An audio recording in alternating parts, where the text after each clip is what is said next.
Testing, testing, testing. Testing. Testing.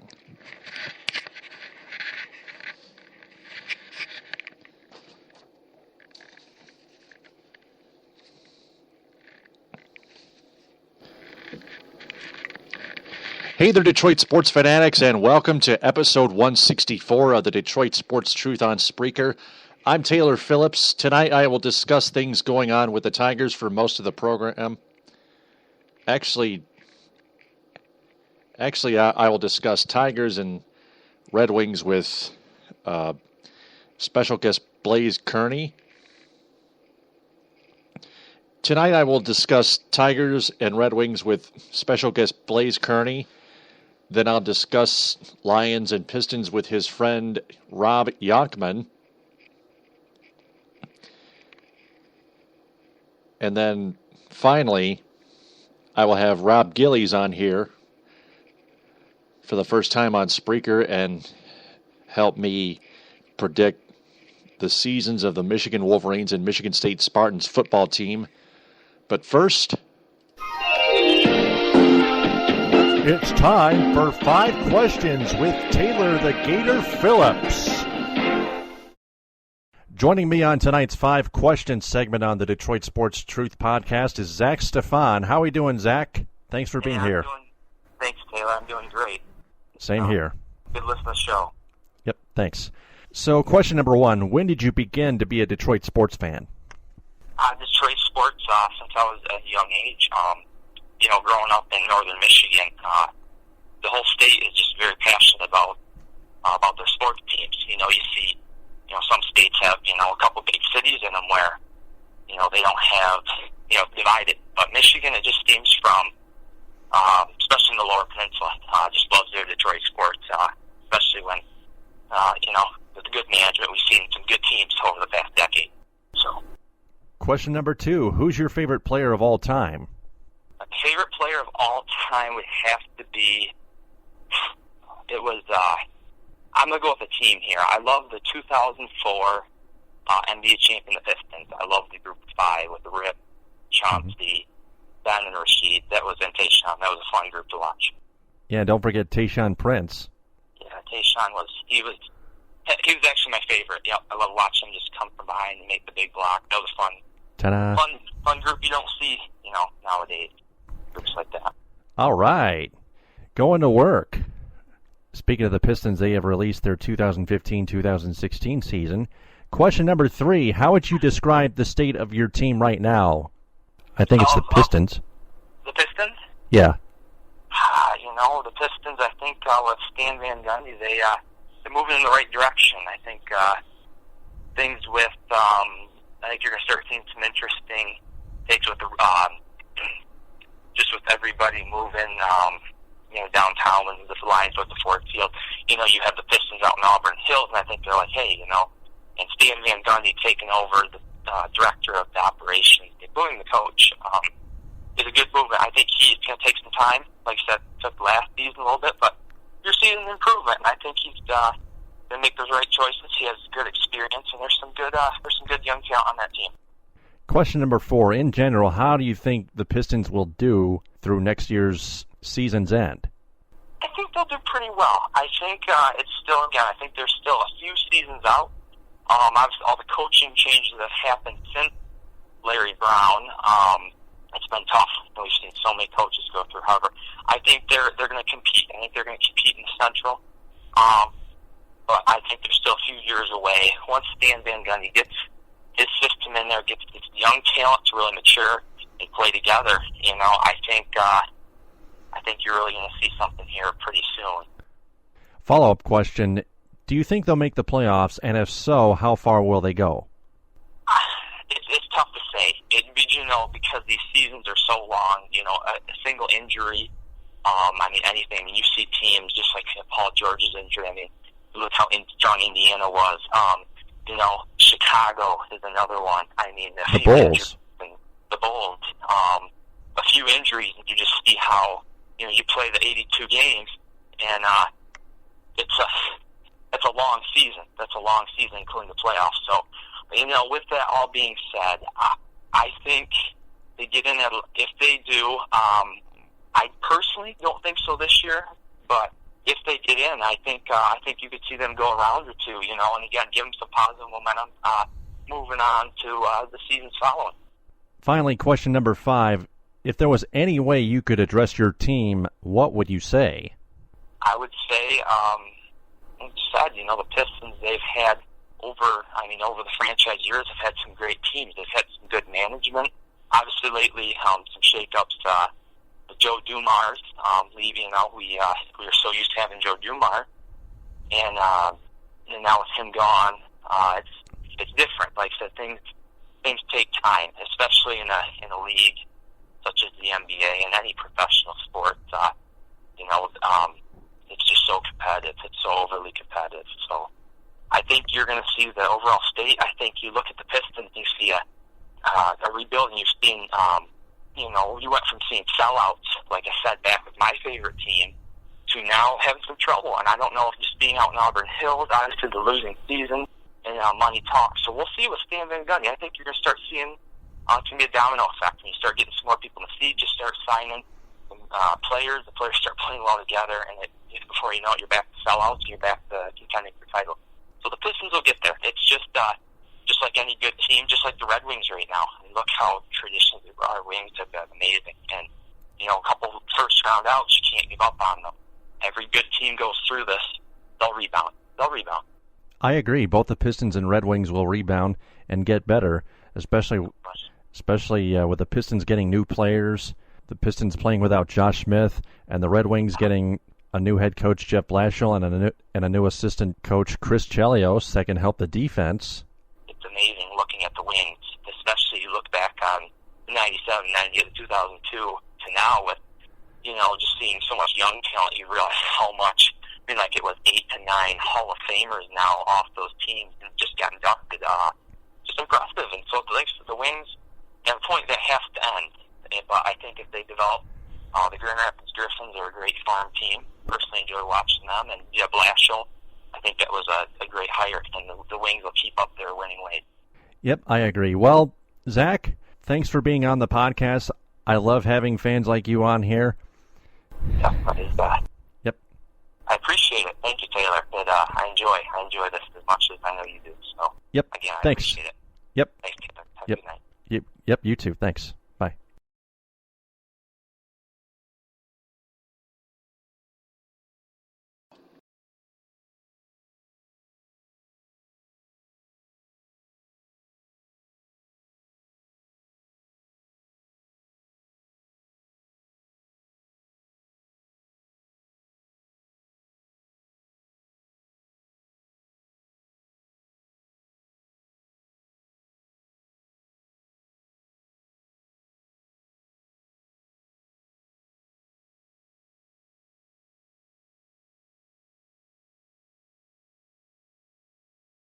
What are we doing tonight? I'm doing just fine. How are you doing tonight, sir? Good.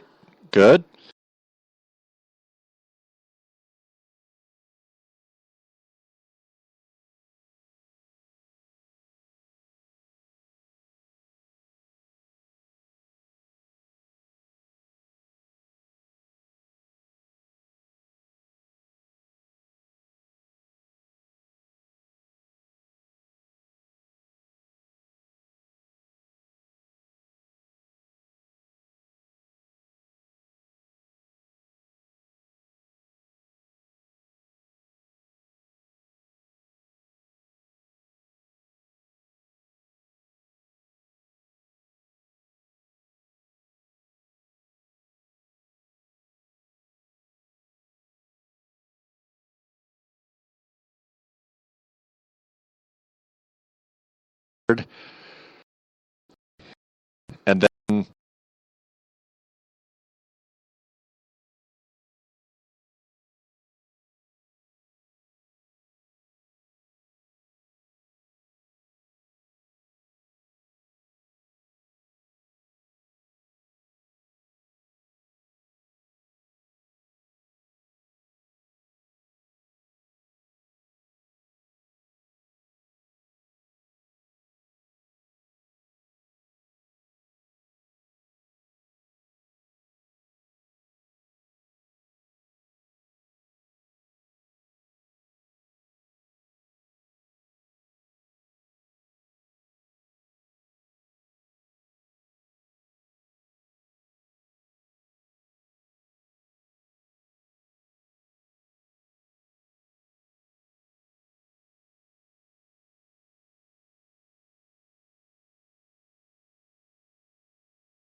when David Price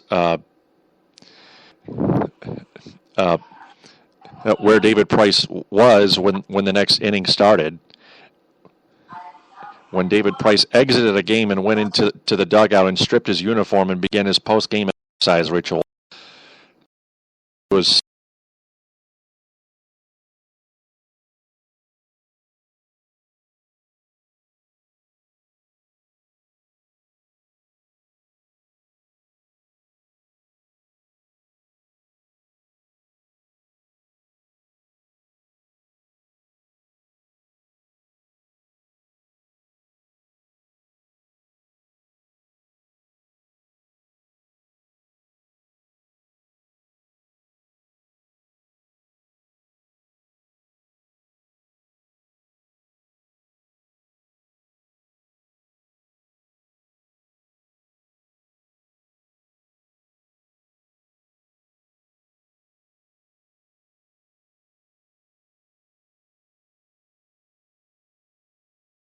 Brady Hoke last year for Michigan, not even seeing if Shane Morris had a concussion or not. Shane Morris had a concussion, and Brady Hoke still put him in the game and left him in there. No, I understand. Taylor, I understand what you're talking about. First of all, that's the offensive coordinator's job when it comes to the Brady Hoke thing with Shane Morris. Are you there? Can you hear me? Yep, I can hear you. Okay.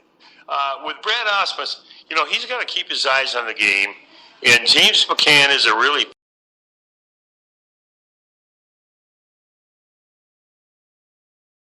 he is going to be a leader in the clubhouse, and he was just jumping on Jose Iglesias because he thought that the guy didn't give his effort. I thought that he did give effort, but I think it was wise for Anthony Ghost to step in and resolve that. But you've got to understand, you're talking about a team, and Brad Ausmus has to keep his eye on what's going on the field, and hopefully one of his coaches or underlings will handle what's going on in the dugout behind him. The first and foremost, he's got to watch what's happening on the field. And as far as him being fired, look, the guy's this is his second season. He won a division last year. He went to the playoffs.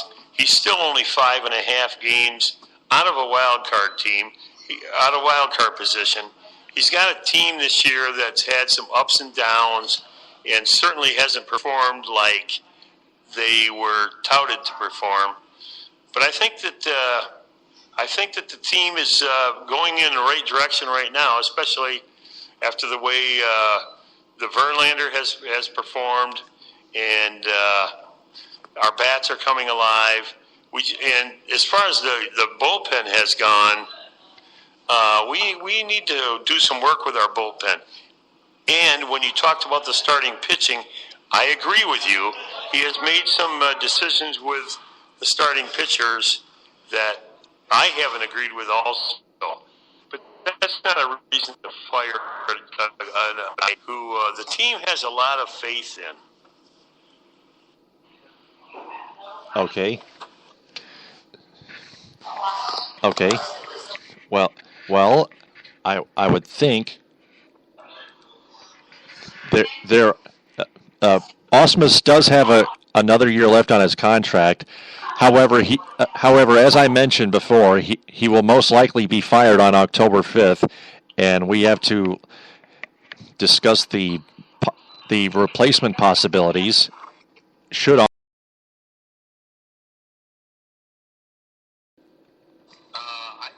I disagree. I don't believe he'll be fired on October 5th. I believe that they're going to give him a chance to follow through.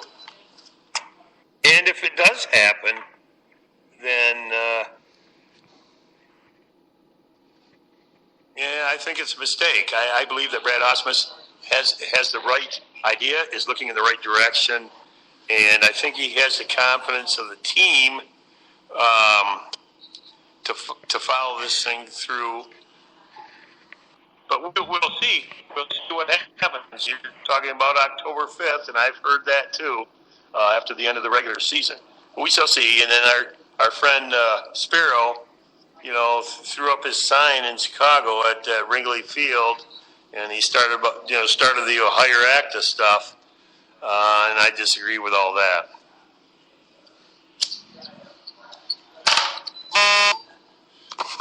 Yep.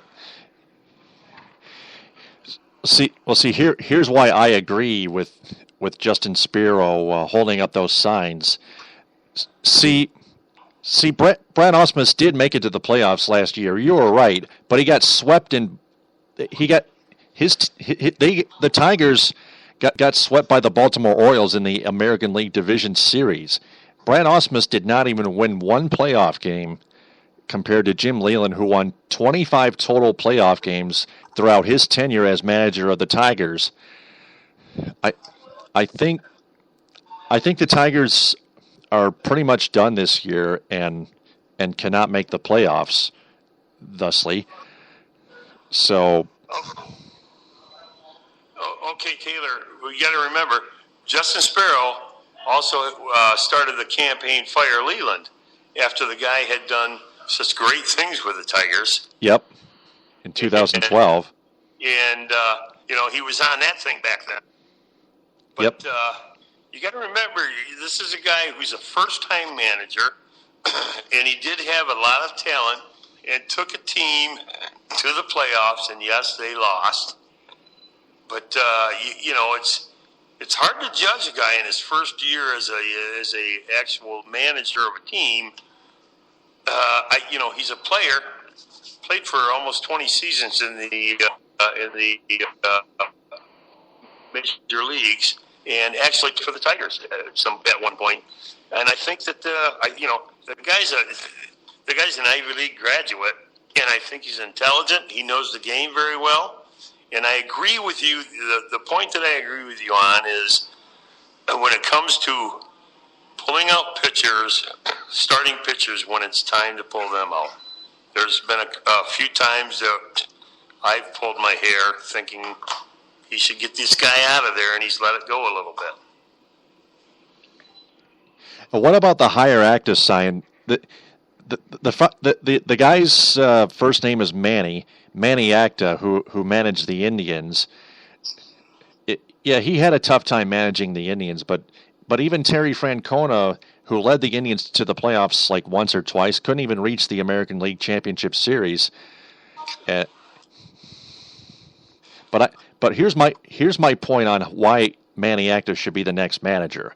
Manny Acta knows not only the fundamental aspect of the game, but the sabermetrics as well, like the wins above replacement, the calculated stats, and how to calculate the walks and hits per innings pitch and OPS and stuff like that.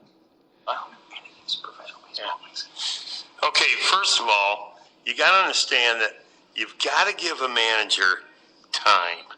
I mean, he took over a team, and yes, they were a champion caliber team. There's been some trades that were made by Dave Dombrowski. Before he got fired. Yeah, before he got fired. And, there were some trades made that were probably, I don't know, there's questions, there's pros and cons. But I think you got to give Brad Ausmus the time for his contract. It's a 3-year deal, and I think you got to give him that time. I think he will bring this team back, and they'll come real close. They should make. I mean, there's five or six teams in front of them right now. They're 5.5 games out of a playoff spot, and there's 6 teams ahead of them right now after today. Is that what am I right there? Yeah, just about another month before the Tigers season is over. Yeah, I'm there. Okay, I think they're 5.5, and we're playing mostly division teams over the next 5 weeks. So I just think you need to watch this next 5 weeks. And the Tigers are heading in the right direction. I think our bats are there. I think our problem is our bullpen. Our starting pitchers are starting to come around. Alfredo Simon had a great start. These young guys are pitching well. Verlander is coming around. And let's just give it a watch and see. Okay, interesting opinions there. Does anybody else agree? Does anybody that's listening to this podcast right now agree or disagree with Blaze Kearney's opinions on Brad Ausmus and the team? Just leave a comment on this episode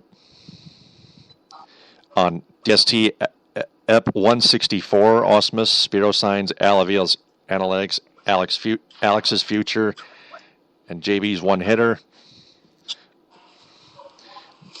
This is episode 164 of the Detroit Sports Truth. I'm Taylor Phillips talking with Blaze Kearney. We're talking Tigers right now. Let's go to the current general manager, Avila, who wants to focus on the analytics of this team.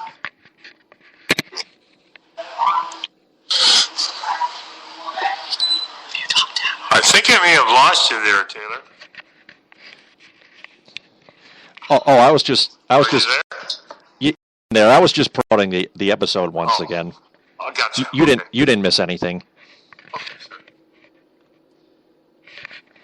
What do you want to talk about with Avila? Well, Matt Snyder from Fansided and Detroit Jock City's Motor City Bengals headline: Detroit Tigers Avila wants to use analytics to catch up with the industry.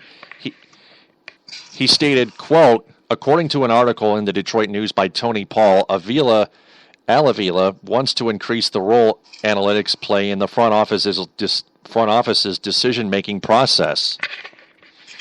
Avila said, quote, one thing I will bring different is expanded analytics. I will tell you that I feel that we have a ways to go to catch up with the industry. We have been making some strides, but we'll fast forward a little bit and add to that department. You'll see a big difference there, unquote. It also says here, the study of sabermetrics is about finding objective truth in baseball. That process can often lead to the finding of hidden value in players who might otherwise be cast aside. Statistics, analytics, and sabermetrics cannot completely replace traditional scouting in the world of baseball, but it is another potentially valuable tool to add. Avila, a former director of scouting himself, seems to realize the need for a balanced two-pronged approach. Tony Paul is quoting Avila again. Avila was saying, quote, the combination is what works, the scouting with the analytics. You have to have one balance out the other. The opportunity to use both in order to put together the team.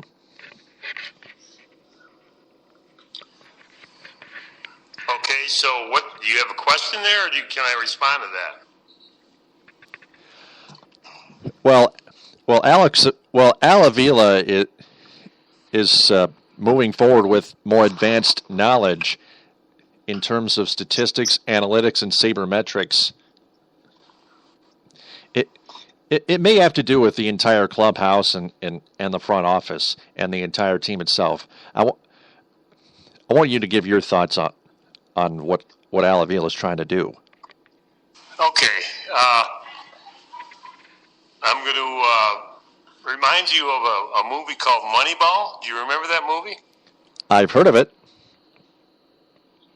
Never watched it before.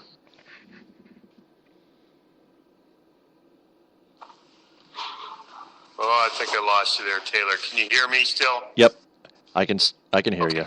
I believe in analytics, and I believe that helps, and I do agree with the two-prong approach. However, nothing can replace the actual live scouting, and I think that's where Avila differs with Dave Dombrowski. However, you got to remember that Avila has been with Dombrowski for 24 years.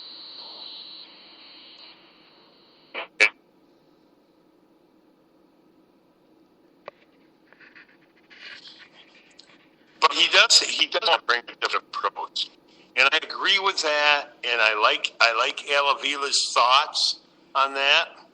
And I think that if we go to that stuff and we use the analytic approach, it's certainly going to help. I mean, everything helps when you look into statistics and you look into players past, and they have even with Dombrowski with the live scouting, they always have. But I believe that Avila's got the right idea. I think it'll be fine. I think we'll be good with that. Mm-hmm.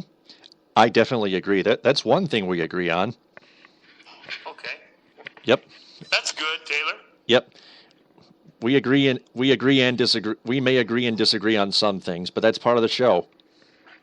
You got to remember that we have a lot of young guys, and this team is going to be the team Yep. for a lot of guys like Castellano, with Iglesias, with McCann, the younger guys that are there, and the team's growing, and I think that the trading that they did at the deadline, and I was a little bit upset with the price thing, but you got to understand the dollar amount thing. There was going to be a couple $100 million to keep him. It was going to be bigger than it was with the Scherzer thing, and I believe that we've got to look to the future. You really do have to look to the future. I mean, we're 17 and a half games out now. We're in the cellar with Chicago White Sox, and it's something that we have to move towards the future on. I believe I agree with you on that too. So what about Alex Avila's future? Here, let me open this article real quick.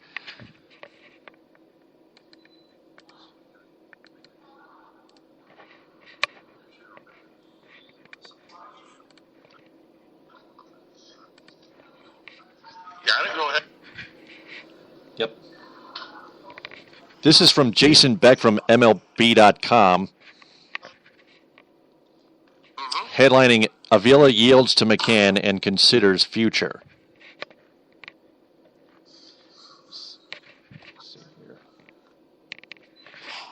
It says on the last few paragraphs that Avila, meanwhile, is trying to adjust with his hitting. Right now, it just hasn't for the last 2 or 3 years. His average last year was below 200, and right now he is batting 173, 24 for 139, which was about a week or two ago, average, and a 570 OPS. For all of you Tiger fans out there, you can check Alex Avila's stats on Tigers.com. Go to the roster, right-click on Alex Avila, open a new tab, and check out his stats right now. On the next paragraph, Alex Avila quoted, "At this point for the rest of the season for me, I go through every single day trying to figure out a routine that will best keep me prepared. That's really all I can do," unquote. And then the paragraph after that said, from Beck, quote, "At season's end, Avila will have to decide what's best for his career, family considerations or no." Al Avila, his father's introductory remarks a couple weeks ago signaled that the father-son relationship wouldn't play into their new GM-player dynamic any more than it played into decisions the last 5 years. Okay. So, you want me to comment about Alex's situation right now? Is that what you want me to do? Sure. Okay. Alex is a great defensive catcher. Yep. And his bat, the last year, as you said, the last couple of years has been no good.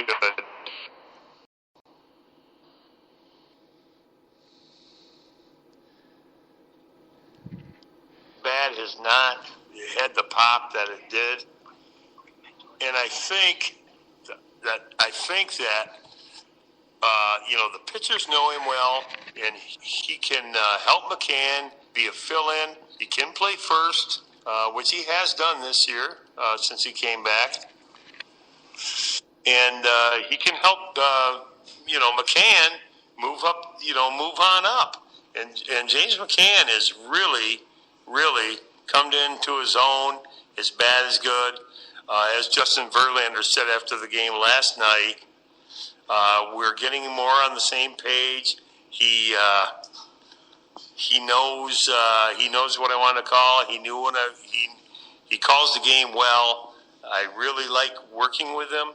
So I think that's going to come in. He's going to come into his own and be the future catcher of the team. He's got a great cannon, and he can throw guys out. He's really good, and his bat is good. And Alex just hasn't had the bat, so he's going to have to understand his role. And I think he'll stay with the Tigers. I really do, regardless of his dad being the GM or not. I think he'll do it. He's been on there. He's getting on. So I think he'll be a Tiger. So if Alex Avila stays, do you think he'll be a backup to James McCann? Because James McCann has outperformed Alex Avila lately. Well, go ahead. I'm sorry. Yeah, because I just said because James McCann has outperformed Alex Avila lately this year. Absolutely, he has. And Avila had the injury, but he's a smart guy. And Avila, huh? Sure is. Yeah. Well, yeah, he will be. Yeah, I think as Rob was just saying, I think Rob thinks that Alex will be a good mentor for James. And, all our pitchers have loved Alex. He's a great defensive catcher. His bat, as I said, has not done the job the last couple of years. So, if nothing else, he's a great mentor. As is Brad Ausmus. Brad's out there catching pitchers in the bullpen all the time in practice, and he's just, I think Alex will kind of take over that role as a mentor to the young pitchers. Well, you just mentioned Justin Verlander's no-hitter. One hitter. You just mentioned Justin Verlander's near no-hitter. It's a one-hitter. He was 3 outs away from what could have been a no-hitter, but Chris Iannetta lined one down the left field line, and it hit the chalk. Therefore, it was a fair ball, and Iannetta ended up with a double, which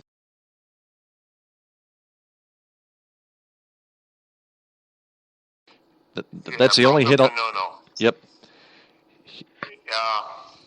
Well, I think, Justin was disappointed, but as he said today, hey, look, I threw a one-hitter, and he had, you've got to give him credit for how he pitched. Right.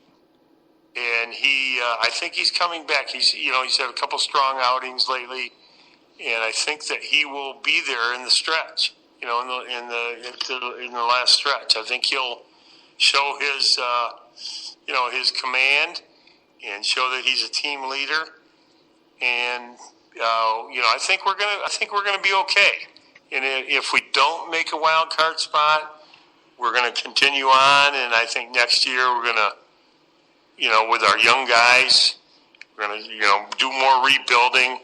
Miguel Cabrera's back. J.D. Martinez is doing well, and I think Victor Martinez will do very well as he progresses with his healing. He's still not back, but he's a lifetime 300 hitter from both sides.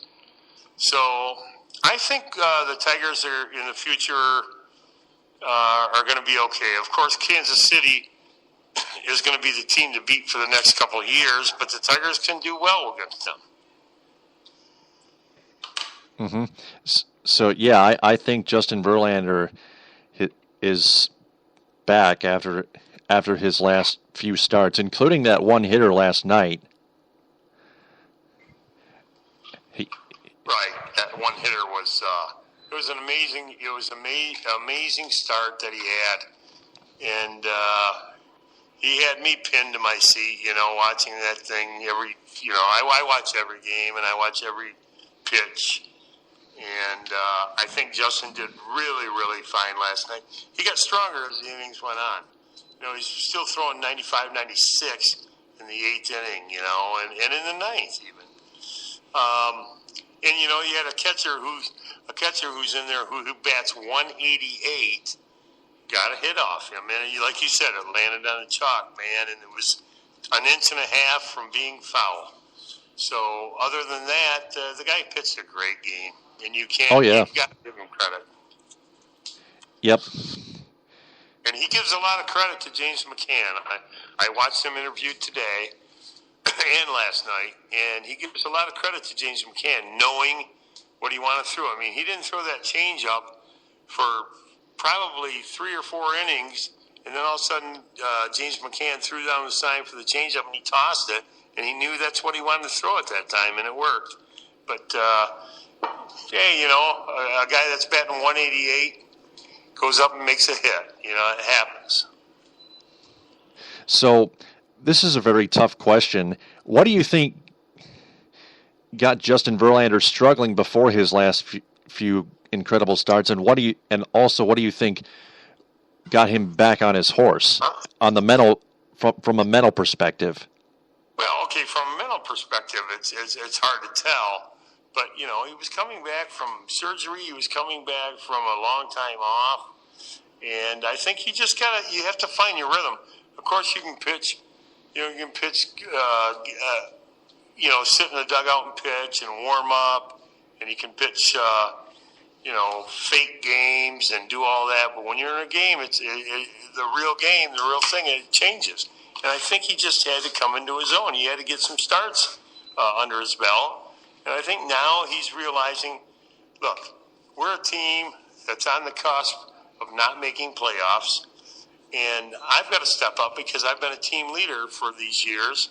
I came in here as a young guy, and I've been a hero here, and it's time for me to step up and do my thing. And I think he's going to be in the home stretch. He's going to do well. All right. Well. That's all the Tigers material we've covered for this podcast. I'm going to shift over to another 5 questions segment, and then I'll have you back on FaceTime, and we'll talk Red Wings, okay? Okay, you want to call me back? Yeah, on FaceTime. Or do you want me to stay? Okay, give me a shout back on FaceTime, buddy. Yep, I will. Okay, thank you. Yep.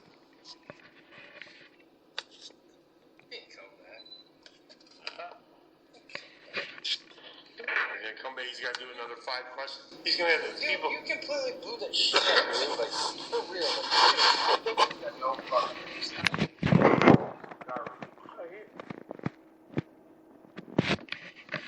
We apologize for the language here. So,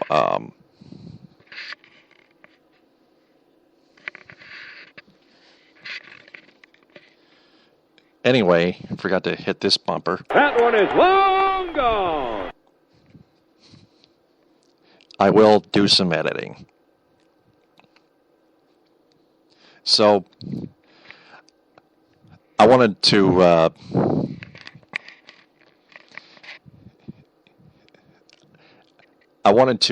give my opinions on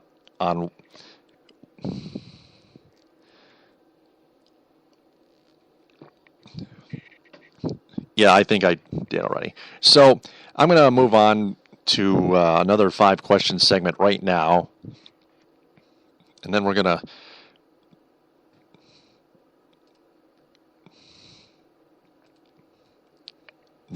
to going back to Blaze Kearney, and we're talking about Red Wings here. But But first, it's time for 5 questions with Taylor the Gator Phillips. Joining me on tonight's 5 questions segment is Rob Gillies. Is that right? Gillies? That's right. Good. Is that question number 1? Question number 1, I will ask right now. Question number 1, when did you begin to be a Detroit sports fan? 1982. 1981, I'm sorry, 1981. Oh, is that an age? Yeah, I was about 8, I think, 7 or 8 years old. Mm-hmm. Okay, and so... I'm 42 now at that age, so... 42? Yeah, Wow. 42. Mm-hmm. All right, so question number 2, who's your favorite player of all time? Of all time? Yeah. Gosh. You know, at this moment, I would have to say Barry Sanders. But I think by the time his career is wrapped up, I would really wrestle with that question between Barry Sanders and Calvin Johnson. And the reason for that is because of how they play the game. They both play the game very similar. There's no celebrating something that they're expected to do, like score a touchdown. So you never saw Barry celebrate. I liked how he played the game, but hands down, he's the best that ever played. There's no question there, but he played it with integrity. And that's how Calvin Johnson does. So I think by the time Calvin Johnson's career is done, that question will be a lot harder for me to answer. So, Rob, I assume your favorite team out of all 4 teams in Detroit is the Lions. How would you describe the state of your team right now? I bet they're celebrating right now. Honestly, that question, I think they're doing a lot better than most people feared they were going to be. I think when they thought that, with the loss of the interior defensive line free agency, I thought, everybody thought they were just going to be horrible. Nobody expects the Lions to have winning records 2 years in a row. I mean, they've never given us a reason to believe that. But, those of us who are, optimistic, even when we shouldn't be, the defensive secondary is really stepping up, and they're a lot better and more experienced than they were last year. They're going to be able to hold coverage longer, and that defensive line is not going to be nearly as bad as what people think. And as far as the offense goes, you're learning a very complicated system. It's coming together. Anybody who watched that game tonight saw it in the first quarter. It flows like water, like it's supposed to be. And that was question number 3. Question number 4, where do you think your team will end up at the end of the season? Hopefully with a playoff win or 2 under their belt. Home playoff win. I got to admit I'm biased on that one because I've never been to a playoff game of any sort. I want one in Detroit. I think the city has earned it. The city has been kicked repeatedly. They have earned it. The fans of the Detroit Lions, the true fans who stuck with them through not only the few ups but all of their downs deserve that. And to be honest with you, I really think that they have as good a shot as any to hoist Lombardi in February. And I'll say that. I will not take that back. I believe it. I believe that they have come a long way. And more so, I think they're starting to believe themselves they can do it. All right, finally, question number 5, Rob. If you could address your team, what would you say? Congratulations. You're one step closer to victory. All right. That sounds a little encouraging. Oh, really, it does. Well, thank you. As a Lions fan, season ticket holder since 2007, you have to be a whole lot of that at times. They're not easy to stand behind. They're really not. But going through all those downs, those lows, making 10 trips to Detroit, 0-16 season and back from the Cadillac area, 7 hours driving in good weather, round trip. And to keep doing it, and to turn around and do it in the following year, you have to be a whole lot of that. Optimistic is your DNA if you're a Detroit Lions fan. And I'm going to tell you, when we do finally win it, those of us who stuck there when they were down, we're going to feel just a little bit better about it than everybody else. I'd say we are. I have to agree, Rob. Thanks for being a part of my podcast, and great to have you here. Hope to have you again on the show in the near future. Thank you, Taylor. Pleasure was all mine. You have a good evening, buddy. Thanks, you too. And that was Rob Gillies. I will have him on later in the podcast to help me preview Michigan and Michigan State in 2015, the college football season. Bringing back Blaze Kearney here.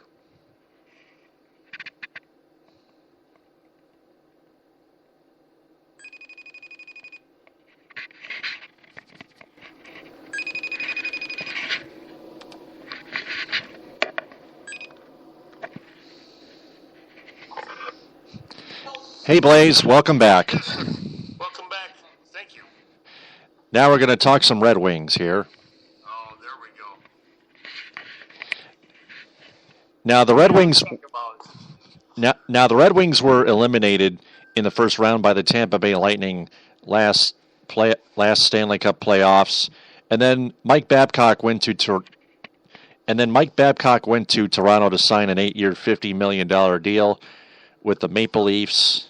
The Red Wings got Jeff Blashill as their new head coach from the Grand Rapids Griffins.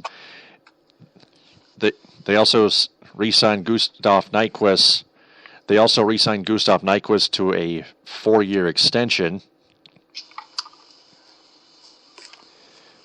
I believe they're keeping Tatar as well. They signed Mike Green to a 3-year, $29 million deal and signed center Brad Richards. Mike Green was a defenseman for the Washington Capitals. Brad Richards from the Chicago Blackhawks, a center. They won the Stanley Cup last year. 2 years in a row. Are you there? Oh, the Blackhawks? Yes. The Blackhawks won 2013 and 2015. 2014 was the Los Angeles Kings. Right, you're right. I'm sorry, not 2 years in a row, but it was 2 years, yes. Close. Two Stanley Cups in 3 years. Yes, I'm sorry. That's fine. Correct. That's fine. So, my correction. It's Green signed a 3-year, $18 million contract. Yes. Giving the Red Wings the right-handed shooting defenseman with offensive ability they had been seeking since the retirement of Brian Rafalski in 2011. I am going over the NHL 30 and 30 preview package Right. from NHL.com, written by Paul Harris, an NHL.com correspondent. Red Wings were featured on that on the 17th of August. Mm-hmm. Yes.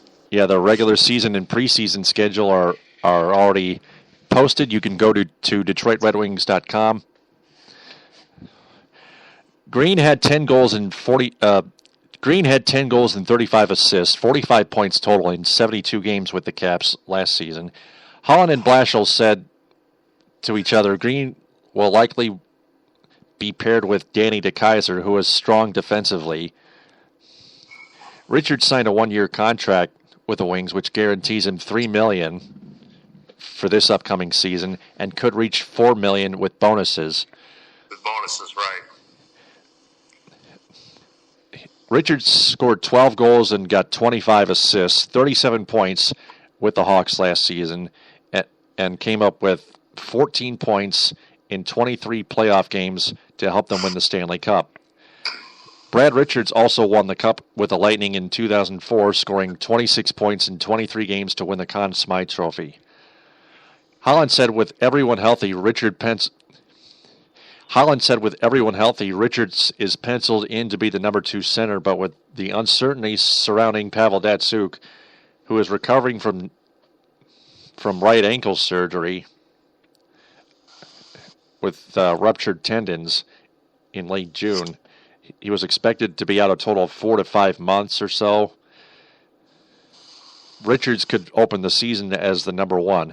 Pavel Datsyuk says he'll probably be ready in late October. That's correct. could be early November, though. It could be early November. Okay, but I don't think Pavel Datsyuk will miss much action. Just like he did like a year ago or 2 years ago, he began the season injured. Like I think it was 3 years ago.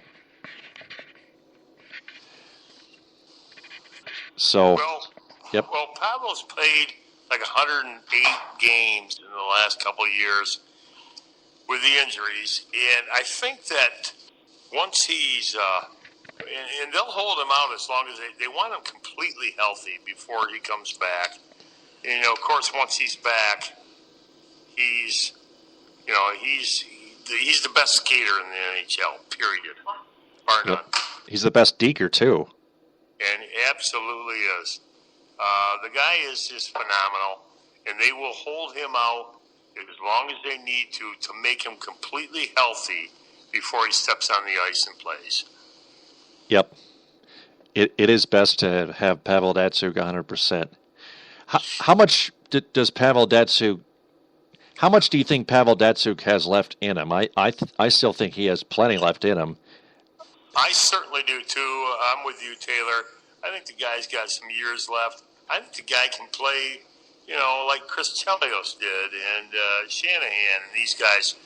He can play into his early 40s. The guy is, he's a phenomenal player. I mean, the guy is literally the best skater in the league.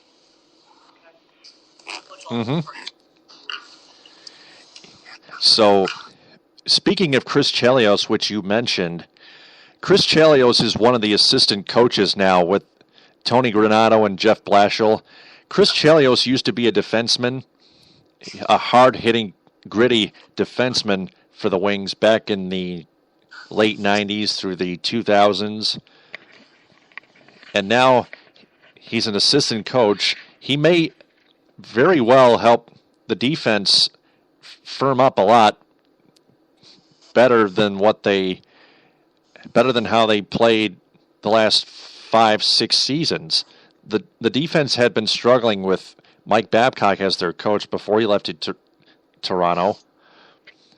And now, with Chris Chelios arriving with Jeff Blashill to join Tony Granato, assistant coach, Chris Chelios, I think, can help the defense play more aggressively, such as blocking more shots and checking the opposing team in a cleaner manner on the ice. And I think with Chris Chelios helping the defense out as an assistant coach, I think that defensemen such as Jonathan Erickson, Kyle Quincy, Brendan Smith, Danny DeKeyser, and even Xavier Ouellet coming up to Detroit to join Mike Green. I think they will help both Mrazek and Jimmy Howard if he stays. I think Peter Mrazek will be the number one contender. But I think the defense will help the goaltenders out a lot more than they have the last 5 or 6 seasons. I agree with you totally, Taylor. And I think Green is actually a good scoring defenseman. And when it comes to Danny DeKeyser and the other names you mentioned, as far as Chelios is concerned, it's a great addition to our coaching staff. He was always, as you said, a clean defender. It's not back from the Konstantinov days. He's a clean defender, and he'll help these guys out. And our defensemen they've done well, and a lot of the younger guys that are coming in will do much better than what we've been doing the last few years. And I think Chris Chelios will help that out a lot. I like, when these guys get the most ice time There's no question about that. And I agree with you with Mrazek. I think he's the goalie of the future. And I think that Chelios will be able to help the defenseman help this guy out, man. I mean, I really think that he knows what's up. And it's great that he's back in Detroit. And it's, rather than going to Chicago where he played for years. And I love the fact that they brought him on board. All right, so, yeah, I was going to touch on the scoring defenseman, too. Speaking of which, Jeff Blashill is also considering putting Brendan Smith on the power play more times than Brendan Smith has been put on the power play in the past. But because Brendan Smith has got a cannon from the blue line, I think he can score at least a few more goals, maybe 10 more, and pick up maybe a few more assists on the power play. That could help the offense a bit more as well. I agree with you there, and I think Brendan Smith, he's got a shot. He's got a shot, a one-timer shot from the blue line area that rivals Nicholas Lidstrom. And that's saying a lot. However, the guy is really good. And as far as Blashill goes, it's great to have a guy from Northern Michigan coaching that team now. And I loved Mike Babcock. However, I think Jeff Blashill has had a chance to meet his parents this summer and him. I just think that it's going to gel. I think this team is going to come together, and I agree with you wholeheartedly on that. And I think he will.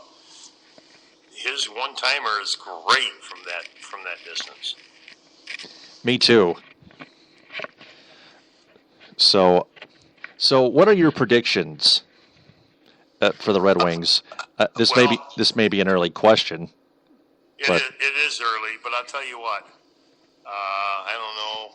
I may be out of line here talking about this on your cast, but I've already put a bet in Vegas on the Wings making the playoffs and going to the Stanley Cup. I believe they're that good. I believe in Blashill, and I believe that the Wings with Tar and Nyquist and Weiss and these younger guys that are doing so well, who came alive last year, I think that they'll make the playoffs for sure.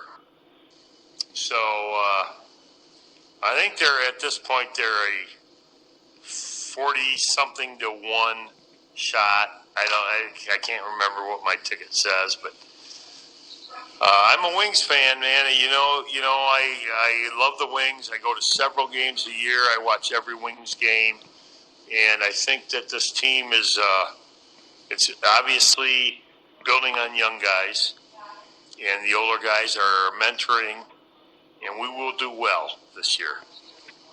I believe so too. Glad to hear that. Yeah. So Blaze Kearney has the Red Wings making it to the Stanley Cup Final. Who do you think the Red Wings will take on in the Stanley Cup Final? Well, I'll tell you what. The West is kind of up in the air right now, and I really, really enjoyed the fact that the Wings came back to the East, and of course, playing in the same division with the original 6, with Montreal and Chicago, and with Montreal and the other East teams. I love that fact, but the West is really up in the air right now. You got to love the far West. You got to love the Sharks. You got to love the Ducks. Vancouver's always tough, but I just can't predict anything like that right at this point with the West. Yeah, to top things off, the Blackhawks gave up a few of their key players, like like Patrick Sharp to the Dallas Stars, for example. Absolutely, they did, and I couldn't understand that. But the Hawks are always there. But I think we're going to see something from the far west this year. I really do. All right, yeah, I was going to mention Johnny Oduya leaving the Hawks as well. So it's very tough to predict which Western Conference team will make the Stanley Cup and face the Red Wings in the Stanley Cup final. But I agree. Yep. So we're going to leave it at that. Blaze, I really can't thank you enough for being on this podcast. I want you to pass this along to Rob Yonkman as I play this next 5 questions segment. Okay, Rob is right here with me, Taylor, and he will. I'm going to hand him the unit, and you do your next 5 question segment, and he'll be right here for you. Yeah, I will call back. I will. Yep. Okay, give us a shout. Yep. Thanks. Thank you. Yep. So that was Blaze Kearney, ladies and gentlemen. Great predictions on the Red Wings. And with the Blackhawks giving up like 6 of their players from the defending Stanley Cup champions, I was going to mention they were too good, winning in 2010, 2013, 2015. 3 Stanley Cups in the last 6 seasons. That's a dynasty. 3 in even a long span. 3 championships in a long span is still a dynasty, in our opinions. In fact, that's the truth about sports in general. Not just the Detroit Sports Truth, but sports in general. So, my next 5 questions intro segment will be with Ed Smith, a loyal follower of the Detroit Sports Rag, and my number 1 co-host of the Detroit Sports Truth on Blog Talk Radio. I hope to have him on Spreaker sometime as well. So here's the 5 question segment with Ed Smith. It's time for 5 questions with Taylor the Gator Phillips. Joining me on today's 5 question segment is Ed Smith, a very intelligent co-host on my podcast and a loyal follower of the Detroit Sports Rag. Ed, question number 1. Both you and I are loyal and intelligent followers of the Detroit Sports Rag, of course. When did you start following it, and what inspired you to do so? I think I started following the DSR right around the 2011, 2012, when the Tigers were making their deep playoff runs. I just wanted to see what the different viewpoint would be on the team. That, yes, while they're doing well, there was potential for them to do better, way better. Depending on what your opinion may be on the manager, on Jim Leland, how he managed the game, the team, and whatnot. It was an intriguing viewpoint and a refreshing one, as opposed to what I saw from the constant coddling and stroking and just complete buddiness of the local Detroit sports media. So it was Moss's a refreshing and unique take is what inspired me to start following the site more full time. Question number 2. Jeff Moss and Justin Spiro added the DSR to a new social media video feed called Periscope recently, and it seemed to instantly grow bigger simply by outweighing Detroit Sports 105.1's Periscope feed by gaining a lot more viewers than 105.1 ever collected thus far. Do you think that it can get bigger by adding sponsors to its Periscope to put itself on mainstream television? Adding sponsors, definitely. The mainstream television appeal, we'll see. I think that's going to take some time, but I had a quick glance at the website the other day, reading a story. They got a couple of brand new sponsors of their own, which is good, because in order to help support the site and make sure it keeps going and Jeff gets to keep writing his in-depth and entertaining articles, you're going to need sponsors. And this is one way to garner some. This, whether it be this, whether it be the podcast with Henson, his interview spot on the Schuling Report, that'll be a way to build up some repertoire, I guess, and some good face value for the DSR. And when you get past, the shock value, I guess you would say, and the no-holds-barred, brutal honesty, there is some good in-depth analysis there, and I think Moss should definitely be recognized. Question number 3. You just mentioned the Schuling Report with Ryan Schuling, which airs on the Team 92.1 FM WQTX in Lansing. How big is that for him to move there from 107.3 WBBL FM in Grand Rapids? Now, admittedly, I know next to literally nothing about the talk radio scene on the west side of Michigan involving Grand Rapids and Lansing and whatnot, as opposed to what we see in the southeast part of Michigan. But as for Ryan himself, I hope he does well. This is clearly a step. I would consider this an upgrade, a promotion of sorts for him. Hope he does well, and if he finds a way to expand his brand, that'll be wonderful. Maybe it leads him to other greener pastures, maybe his own show on a longer format and time frame. Maybe it'll be on a different network, maybe it'll be on the same network, who knows. But if this is the start of a new beginning, a new journey for him, then I definitely wish him the best of luck in all regards as it pertains to that.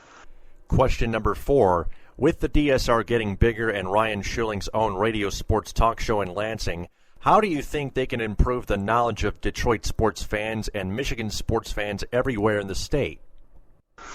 Well, as opposed to what you usually hear daily on 97.1 and 105.1, I think with Schuling and especially with Moss, it'll be a wide difference in terms of 1, quality, 2, information, and 3, just general listenability. I know that's a word I made up, but oh well.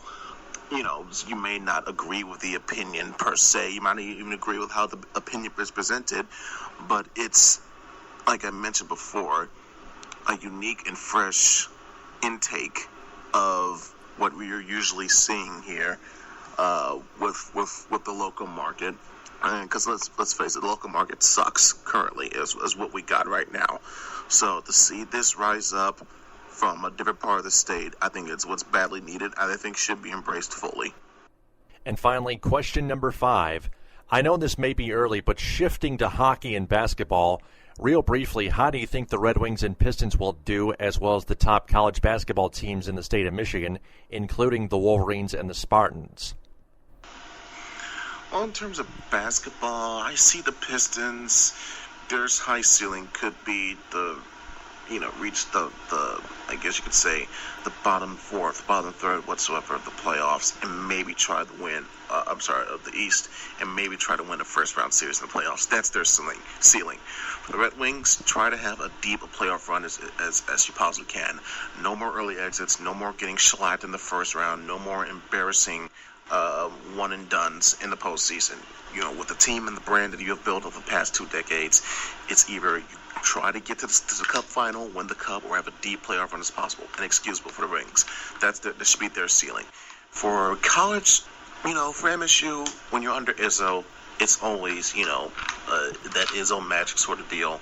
Try to make the Final Four every odd year as much as you possibly can. And for Michigan, this particular season for Michigan, just focus on having a bounce back year. Last year, was pretty much as close to a disaster as you can call it. Injuries, losing games, just falling off, so to speak, after a brief period of resurgence with deep tournament runs. The Final Four, national championship game, the Elite Eight, that sort of thing. So it was definitely a bit of a shock, a bit of surprise to see them fall like that. But I expect to bounce back. I wouldn't say they'll win a Big Ten title or something like that. It'll be an amazing turnaround, especially for what they went through last year. But I could see them being one of the top tier teams in the conference.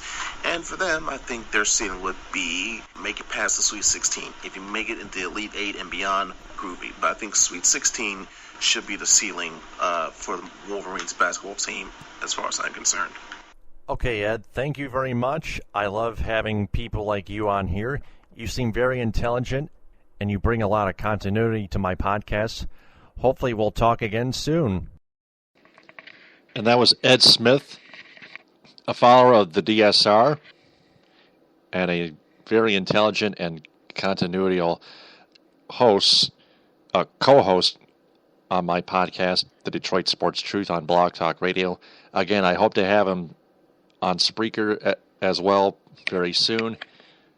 He just has to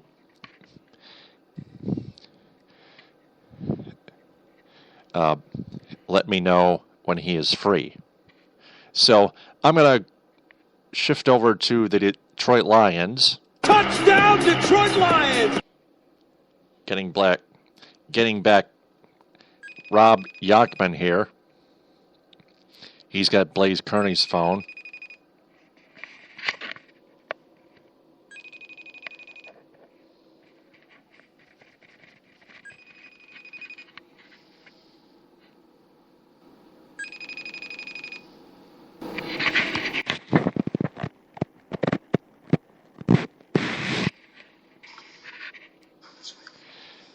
Hey there, you got Rob Yonkman with you, Blaze? I got Rob Yonkman with me, but you know what? We're low on battery on my phone. We got about 20%, so you might have to be a little quick, buddy. Oh, okay. Can you give him my number? I will absolutely. Oh, wait. I'll tell you what. We'll plug my phone in. How's that? There you go. That's much better. Okay. Let's do that. We'll plug it in, and Rob is right here with me. Taylor? Yep, good. All right. Here we go. I'm going to hand it over to him. We're going to be plugged in here in a second. Good. Wait a minute. Mm-hmm. We're plugged in. Okay. I'm going to hand you over to Rob, okay? Okay. Thanks. Rob, All right. Hey, Taylor, thanks for having us on, man. Hey, yep, you're welcome. Thank you for being on the podcast, Blaze and Rob. Yep. So, Rob, you're a heck of a Lions and Pistons fan. Well, that's what people tell me. We're going to find out right now. Yep. So, we're going to talk about Matt Shepard's opinions from 1130 WDFN in Detroit on why the preseason matters.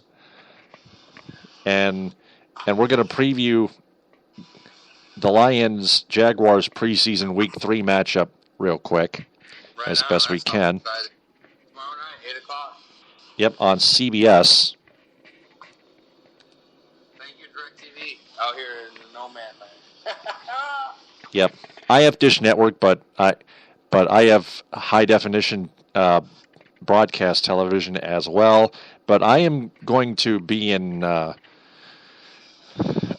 Carson City, Crystal High School, doing play-by-play for the Houghton Lake Bobcats on 92.1 The Twister.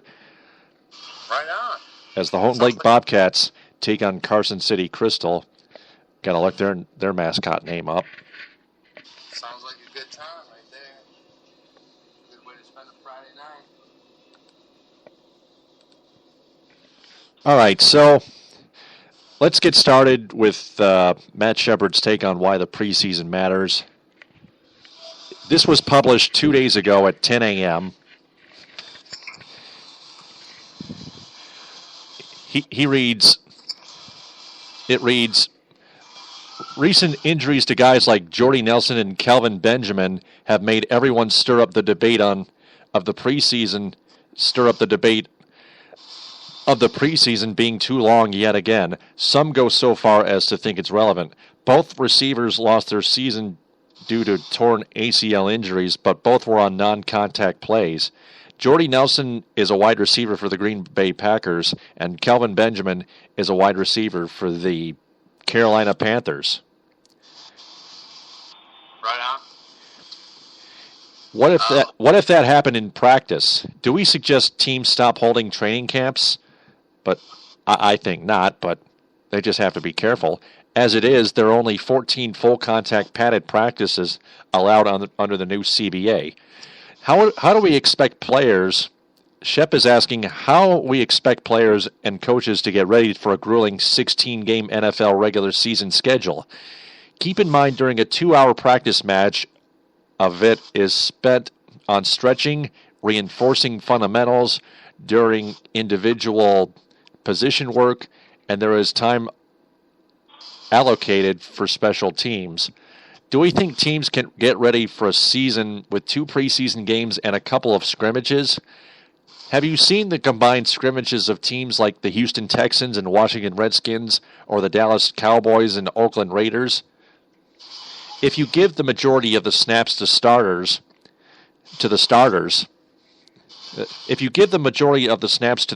and they already get that during practices, when are you expected to build your depth?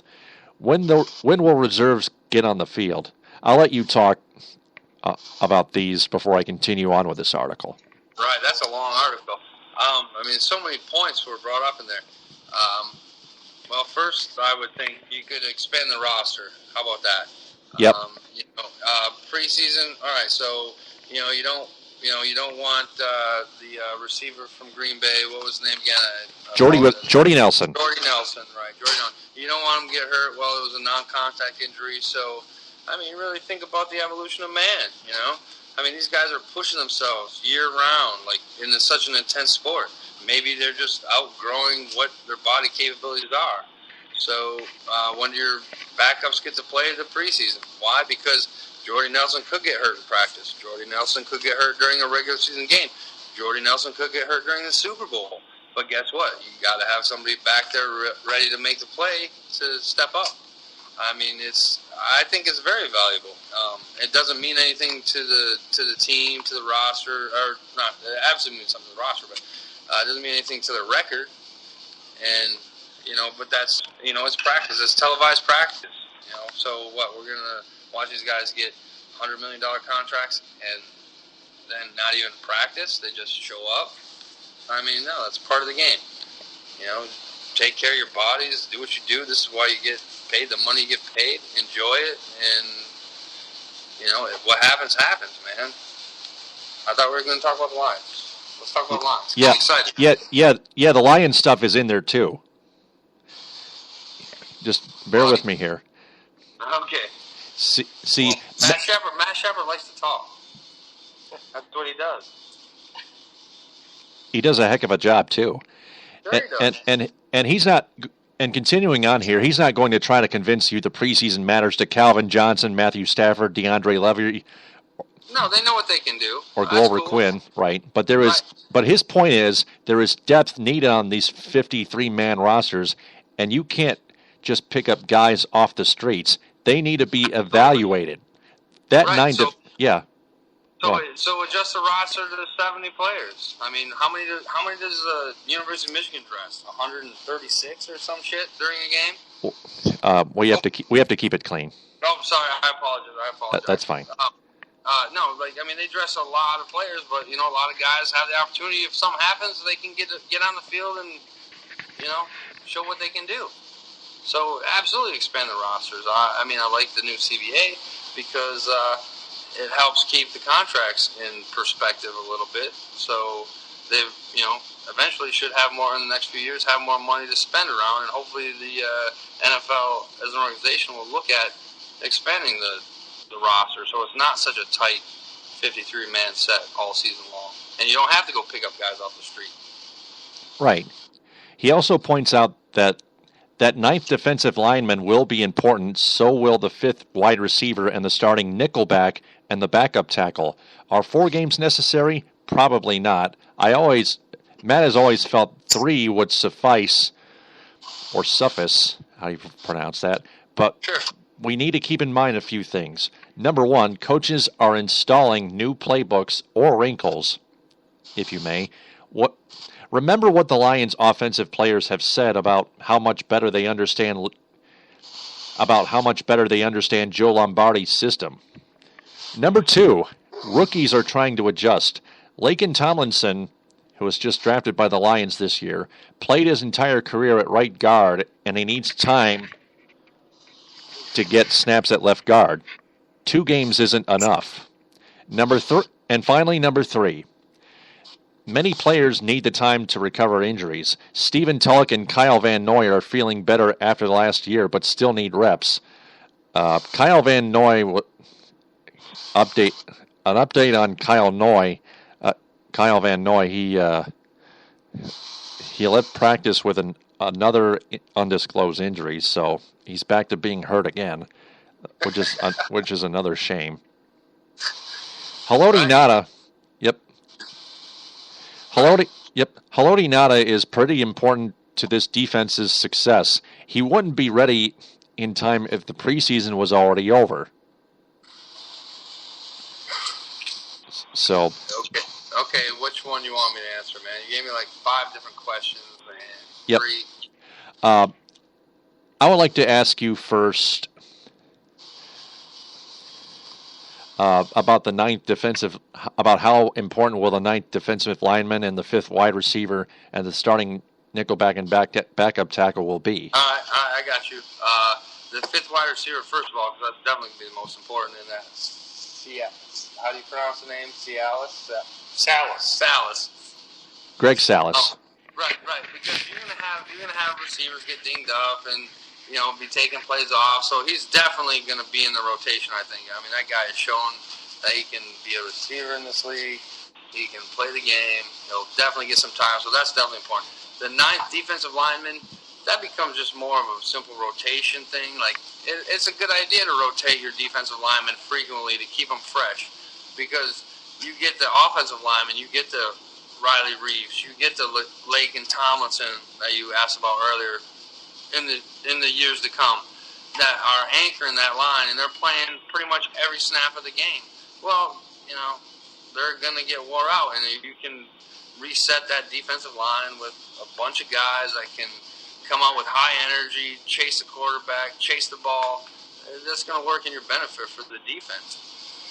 Nickelback, you got to have a good nickelback because you're going to be covering either a wide receiver or a tight end or even a running back out of the backfield who's stupid, crazy fast. And, I think they're all valid points. I mean, the whole article, which was, I guess, this whole interview or his spiel was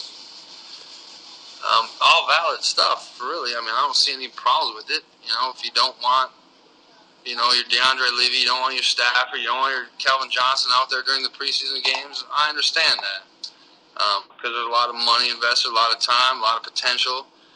But they prove themselves. You let the young guys play. You expand the roster, a few more roster spots. What's the big deal? A couple key positions that seem to be the hottest thing. And then you roll with that. And it sounds like it's a great time. I'm super excited. We're going to go to the playoffs this year.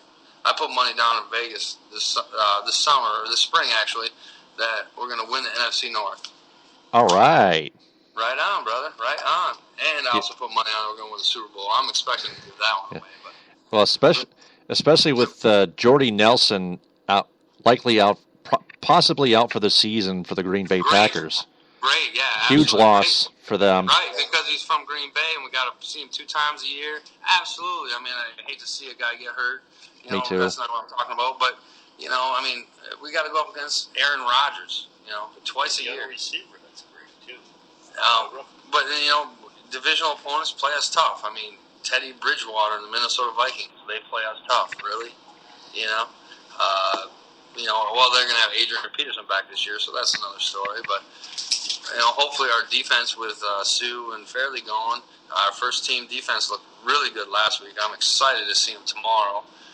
Second team kind of struggled. We gave up a lot of space on the run. That was just sick. But overall, I'm excited. We got more talent. We got even younger. That Abdullah, absolutely, I think he'll have a good season. It's going to be a good year for us. And that Salas kid, man, I like him. He plays hard, man. He goes for the ball. He fights for the ball. That's the kind of guys you want playing football for your favorite football team. Final question. Do you think 4 games are necessary?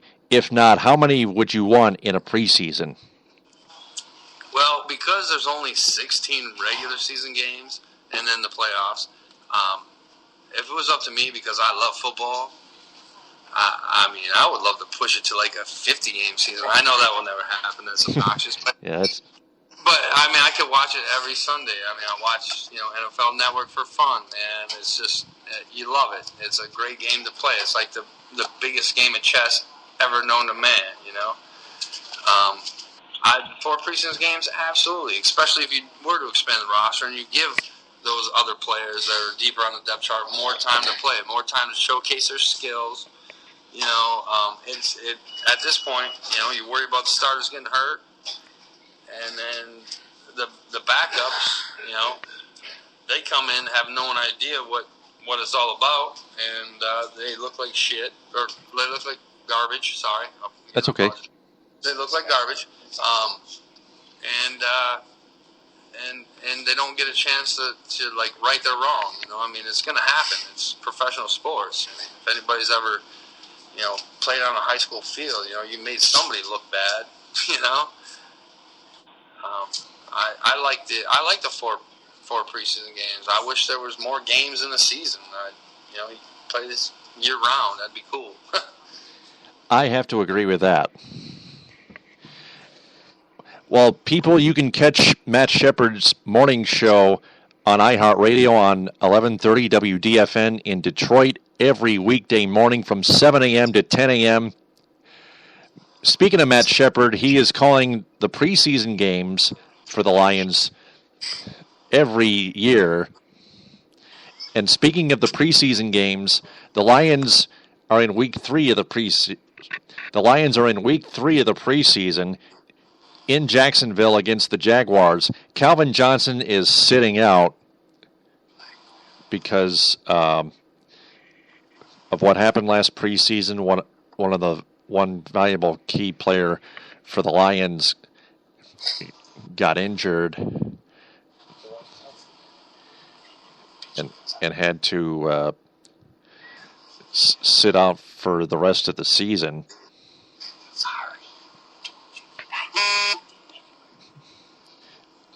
So, do you have a prediction just for fun? Yeah, absolutely have a prediction just for fun. The Lions and Jaguars against the Jaguars tomorrow. Well, it's gonna be a good. Hopefully, get the starters out there, barring nobody gets hurt. Play long. Right, they're gonna play more time. They're gonna get more of a theatrical view, and I expect us to dominate Jacksonville. I don't even know who's starting quarterback for Jacksonville. Do they even have a starting quarterback? I don't know. I don't pay attention to Jacksonville, really. I pay attention to the Lions. So, I'd like to see Abdullah get more carries than like what he had 7 last week. He's a rookie. Granted, they're looking for good things for him, but, he's a rookie. Let him tote the rock. Let him play the game. That's what he's there for. Calvin, he don't need to play. Stafford, I'm excited for watching him play because he seems like he's throwing the ball with a lot more velocity this year. This shit's just the stuff is just coming out. That's fine. I can always edit it. Yep, I was going to say that too earlier. No, he's throwing hard, man. He is throwing hard. Yep. So, do you think Kellen Moore will be cut either soon or after the preseason? Honestly, I hope Kellen Moore doesn't get caught just for one reason. He's a left-handed quarterback. Right. There's not many left-handed dudes that play in professional sports, and it messes you up. It just messes you up. If you're right-handed, everybody's right-handed normally, but including Dan Orlovsky, who has outperformed Kellen Moore. He's left-handed too. He's not left-handed. He's right-handed. Right. You mentioned the righties. Right. Oh, absolutely. And there's definitely more great right-handed. Tom Brady's right-handed. Kurt Warner was right-handed.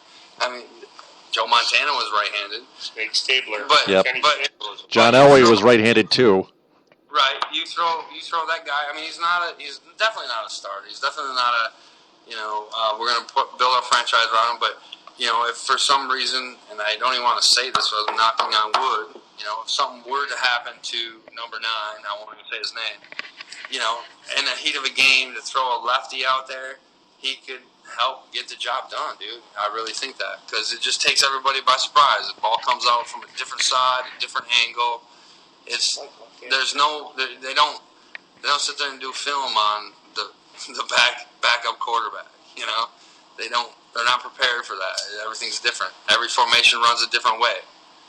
You know, the flow of the game. It just absolutely changed direction because of the side that he's on the ball from. So I expect him to make the team. I hope he makes the team as number 2. I'd love to see that. All right. Well, I'm going to get back to you after another 5-question segment. I will give you another shout-out. Right on. I'm looking forward to it. We're going to talk Pistons next. Absolutely. Now we're talking some basketball. Yep. So I'll give you another FaceTime back. All right. Yep. All right, man. I think we're good, right? Yep.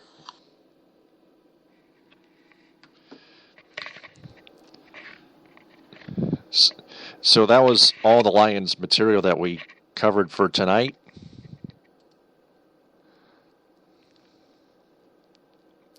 And Glover Quinn wrote a blog on DetroitLions.com. You can also follow him on Twitter at GloverQuinn27. He wrote a blog about Jacksonville's good gains for the season opener.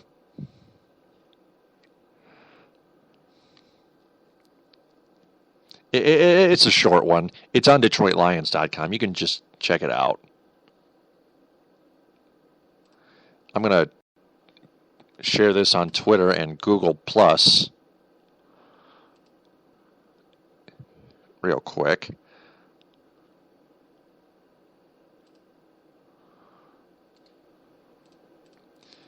And then share this on my Detroit Sports page, Taylor Phillips's Detroit Sports page.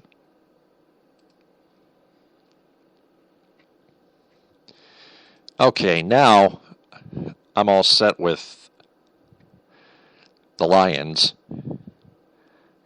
Now to play my next 5 questions intro segment with one of my CMU friends, Joe Wilmot. It's time for 5 questions with Taylor the Gator Phillips. Joining me on tonight's 5 question segments is Joining me on today's 5 question segment is one of my friends from Central Michigan University, Joseph Wilmot. One of my friends from Central Michigan University, Joseph Wilmot. How's it going, Joe? It's going real well, Tiller. Question number 1. When did you begin to be a Detroit sports fan?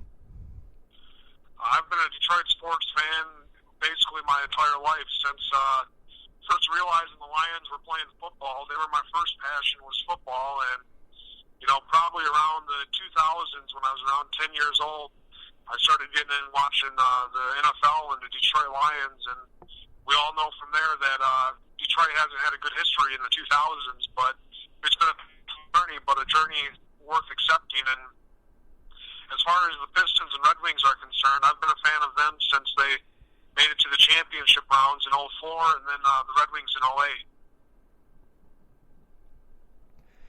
Question number 2.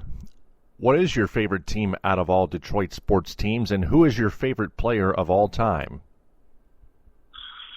My favorite sports team is the Detroit Lions out of all sports, just because, they always build you up. They always think that, they're going to be doing something great, and then they let you down. That's not the part I like about them, but they always find a different way to lose, and they're always interesting to watch because they never play the same game twice. And I have to say my favorite player from watching highlights is Barry Sanders. Barry Sanders was my all-time favorite Detroit Lion as well. Question number 3. How would you describe the state of your team right now? Well, the Lions just lost their preseason game last night to Washington, and they gave up some running yards. Their defense didn't look as good as it did against the Jets, but that's probably because the Jets' offense was kind of not really in motion, really. But the the overall state of Detroit, I think they have a good offense. I think they have some room to improve on the defense, and once Aloga Nagata gets back on the D-line, I think there'll be a better presence for as far as letting up rush yards.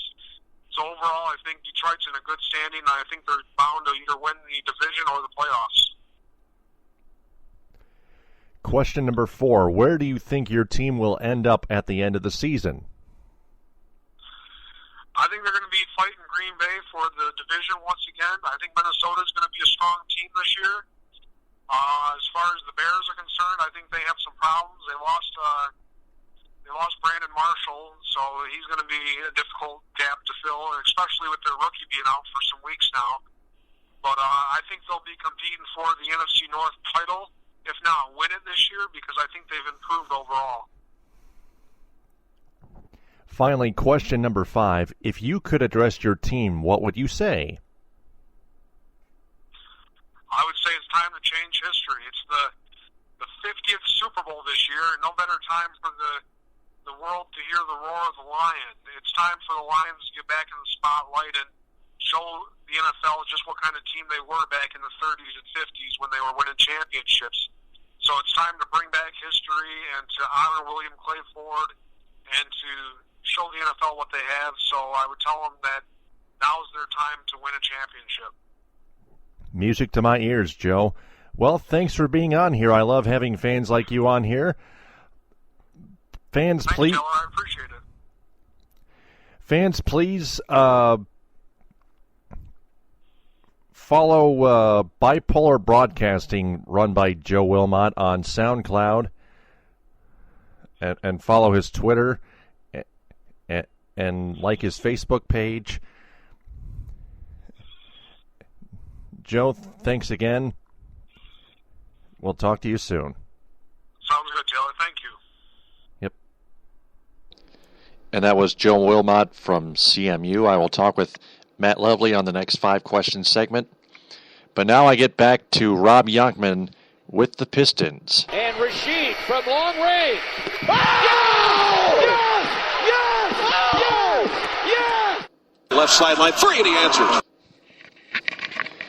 Getting back Rob Yonkman right now.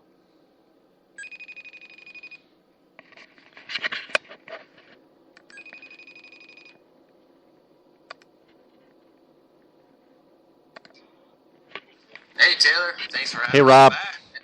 Yep, welcome back, Rob.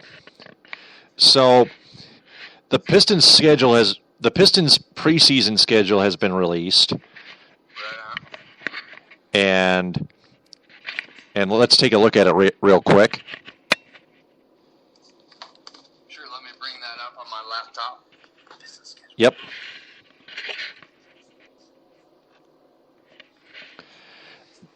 They start off at home against the Indiana Pacers on October 6th at 7:30. And then October 8th at 7:30, they welcome the Brooklyn Nets into town. And then they visit the Milwaukee Bucks on October 10th at 8:30. Right. Then they play the Pacers again on October 13th at Bankers Light Fieldhouse at 7. On October 14th, they visit the Chicago Bulls at United Center at 8 o'clock.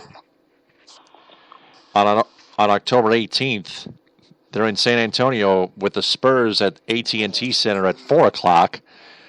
On October 21st, they play the Charlotte Hornets at home at the Palace of Auburn Hills at 7:30, and they wrap up their preseason October 23rd against the Atlanta Hawks at the Palace at 7:30. Right on. Well, the good thing about this preseason, and I don't want to make it sound like it's irrelevant because it's not, but with Van Gundy coming in and making a lot, free agency, and Monroe gone, it's going to be a little bit of a different team, and here you go. Here's another example, though, that the preseason is valuable because they're going to get a lot of different players, get a lot of playing time, see them play together. And you want to talk about a game that's all about chemistry. Basketball is a game that's all about chemistry. You want to talk about great teams in the league. They got great players. They got the Michael Jordans, the Magic Johnsons, the Isaiah Thomases. the bad boys, the Chauncey Billups, but it's all about chemistry. It's all about 5 guys, 7 guys, 9 guys, maybe even going 10 deep, that just play well together, play a fluid game, put out a great effort, believe in what they're doing. A lot of games in the season, not as many as baseball, but a lot of games in the season. So I'm excited about just their schedule, just for the simple fact of the talent they're going to play against, because we're going to watch these young players, these new players, build this chemistry against these guys they're going to see in the regular season, and they're good teams. Indiana, they got Paul George back, from breaking his leg in the Olympic thing or something. They got Derrick Rose and the Chicago Bulls, San Antonio. You got Greg Popovich. For Jesus sakes, man, it's going to be good. It's going to be a good measuring stick to see where we're at. Van Gundy, I think, is a good coach. I think he'll do what's right. He's made a lot of transactions, a lot of moves, but in the end, I hope we get a good team. My biggest discontent to this whole season is, from what I've read, is the Pistons don't have one nationally televised game, which is kind of disappointing.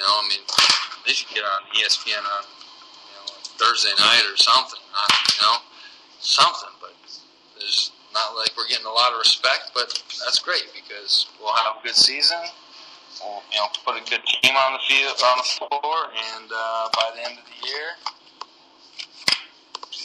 the league will, be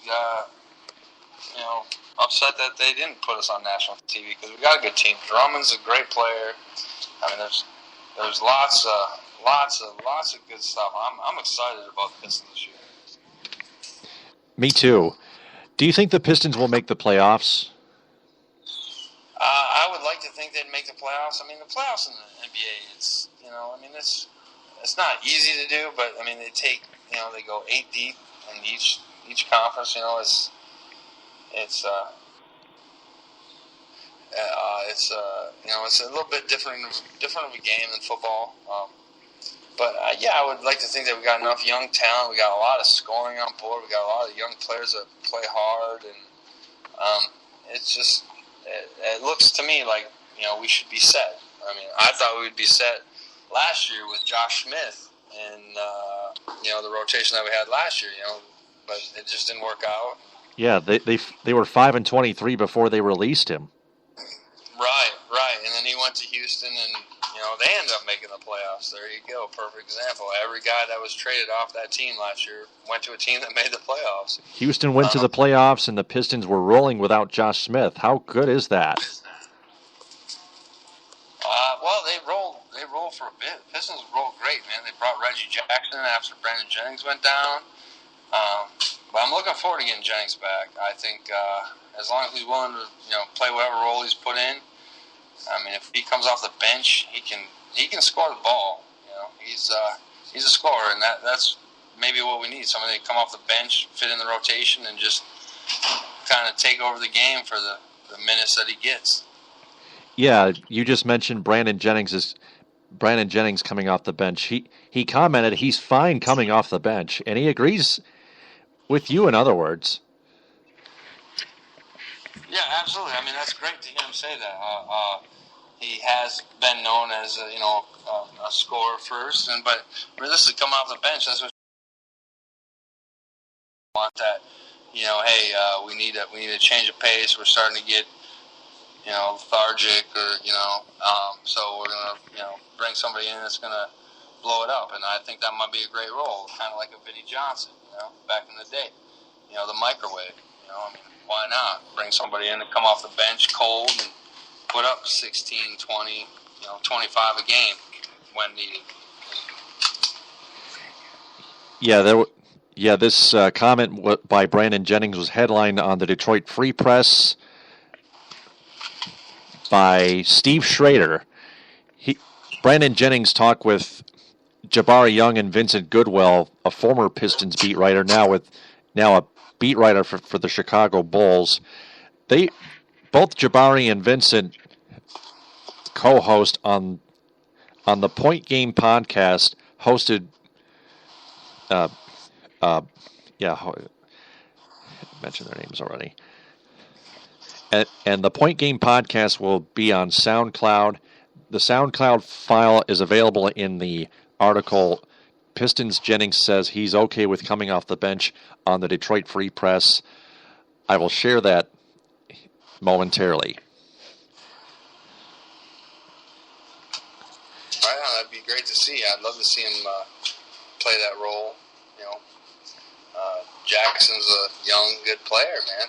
Like, let him have the point. I mean, I wouldn't mind seeing, as the preseason goes, seeing Jennings challenging Caldwell Pope for that starting shooting guard, because that's all the guy wants to do is score the ball. You know, why did he have to play point guard? Let him be a shooting guard, and that's what he does best. Yeah, he's been the Pistons' way out of misery before he suffered his Achilles heel and was out for the rest of the season. The Pistons ended up failing to make the playoffs because of that.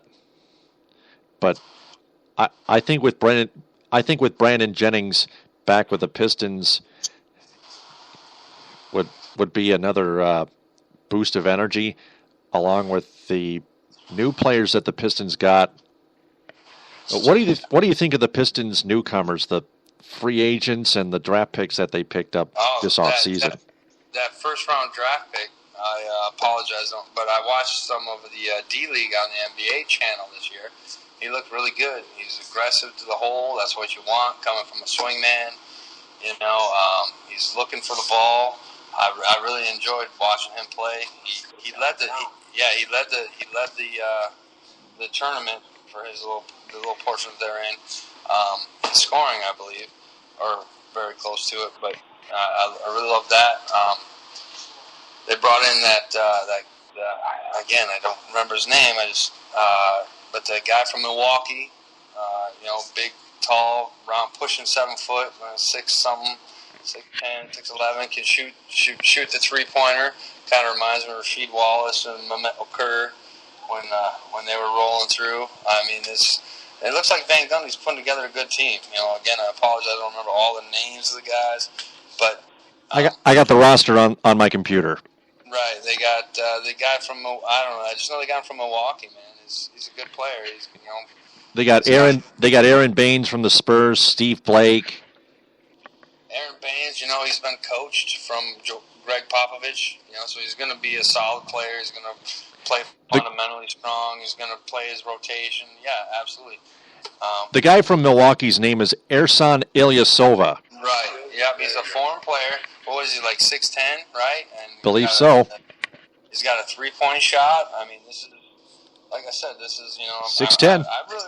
I really like what they're doing. It's just a matter of, it's a long season. Can you keep them motivated? Can you keep all the team playing, hungry for what, you know, realistically, this whole conversation that you and I and Blaze have had tonight, is Detroit's hungry for a winning sports team. And it don't matter if it's the Pistons, if it's the Tigers, if it's the Red Wings. Absolutely. If it's the Lions. I mean, but we'll take them all. Wouldn't that be a great time to rock out on? You know? Yep. I mean, come on, let's, you know, I mean, but let's see if, you know, Van Gundy can get this talent and put it together and make it happen. That's the whole part about basketball, man. Yep. You know? I want to go through the rest of the roster, if you don't mind. Danny Granger from the Suns, Stanley Johnson, a draft pick. Right, that's our first-round draft pick. That's it, Stanley Johnson. He looked really good in the developmental league this summer. He looked, like I said, you know, he's going to be playing like small forward. I guess taking over for Tayshaun, which was great to have him back. But you know, he was just spending a minute here, and on his way, he went. I think he signed back with Milwaukee, if I remember correctly. Tayshaun Prince signed with the Minnesota Timberwolves. Oh, Minnesota. I'm sorry. Right. That's but you know, this kid's young. He's going to be a swingman. That's what he's going to be doing. He's going to be running off screens. He's going to be catching the ball and going the hole. He wants to go downtown. You know, he wants to make it happen. He wants to, you know, get that ball in the rim, and that's, you know, we need that for sure. You know, we don't have Rodney Stuckey anymore. Nope. He's with the Pacers now. Yeah. And Marcus Morris and Adonis Thomas round out the newcomers here. Right. Well, there's a lot of newcomers, man. man. And the Morris kid, he came from Phoenix, right, playing with his twin brother, and he was all hurt. Darren Hilliard is another one. Right, he was a second-round pick. Right, yeah, he looked good, too. I saw him play. He looks good, too. He's got a nice stroke on the ball. Kind of reminds me of, I hate to say it, but of like the player like a Joe Dumars, like that guy behind the guy. Yeah, you know what I mean? He was a great player, Joe Dumars. Well, absolutely. I love him as a player. A Hall of Famer, man. He did great for us. As a general manager, he won us a championship. Yeah, until the last few years when... Right, where they struggled, right? But that happens, man. That's yep. Professional sports. Yep. Yeah, I got one more. Reggie Bullock. Reggie Bullock. What is he, point guard? Let me look him up. Right, he's a point guard, I believe. He's a forward. Oh, he's a forward. 6'7", 205 from North Carolina prior to the NBA. 2 years pro. All right. Where was he playing ball at for the last 2 years? I believe his full bio. I got his full bio right here. I'm just going to let it load, so bear with me. Well, you know what? If he's playing forward, guess what? Talking about Stanley Johnson taking the forward spot. Caldwell Pope, who was slated in, I guess, as a starting shooting guard, which I really think Jennings might not push into the preseason if him and Reggie can get some kind of continuity. But, Caldwell Pope could easily slide over. He's 6'6", 6'7". He can easily slide over around with Stanley Johnson. But Bullock could be another piece of the puzzle, man. He could be another part of the rotation. You don't know. That's a great thing about basketball. You just don't know where you're going to get until you get them all on the floor. Not every team gets to LeBron James or Kobe Bryant There's teams that win championships like the San Antonio Spurs. I mean, they had Tim Duncan 27 years ago. But they're still winning championships. Bullock was part of the Suns-Pistons trade, actually, as I just recall. There you go. All right, yep. I remember that now. Yep. Well, like I said, man, you put them on the court and see what they do. You build a team that plays well together. Yep. The newest thing after Golden State won the championship was the small ball. So it's not about being 7 foot tall anymore. Maybe it's about having speed, being able to shoot, and that's great to see. I mean, it's basketball. It's great to see teams. I loved watching Golden State win the championship because they shot the ball. They could shoot from the floor. They didn't have to have a layup or a dunk, man. They just brought the offense, and Draymond Green, the former Spartan, right on, grabbing those rebounds. Absolutely. About the same way Andre Drummond does.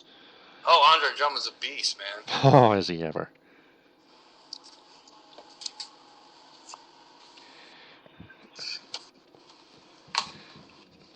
So, that's about it for Pistons talk. Right on, man. I appreciate it. I appreciate the conversation. Absolutely. I appreciate you having on here. I can't thank you enough. I'd like to thank you, Rob Yonkman, and Blaze Kearney for being on here as special co-hosts with me on the Detroit Sports Truth, episode 164.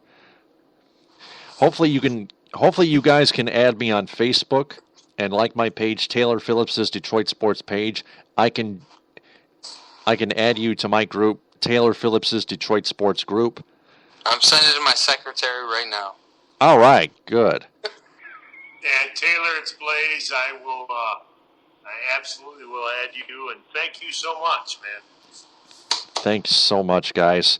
Couldn't have done it without you guys. Anytime you want to talk to us during the seasons, we'll be happy to talk to you. Definitely, yeah.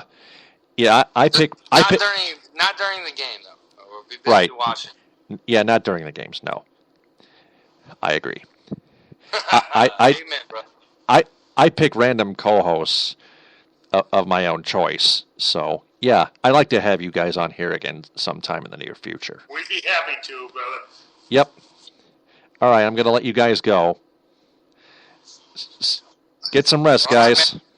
Yep, have a great night. Thanks, you too. Listen to me on 92.1 The Twister tomorrow night at 7 or 6:45 as the Houghton Lake Bobcats take on Carson City Crystal. All right, man, we'll be there. Have a great night. Awesome. Thanks. You too. Bye.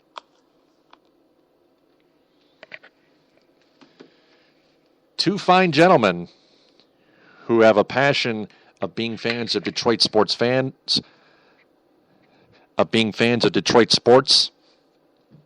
as much as me.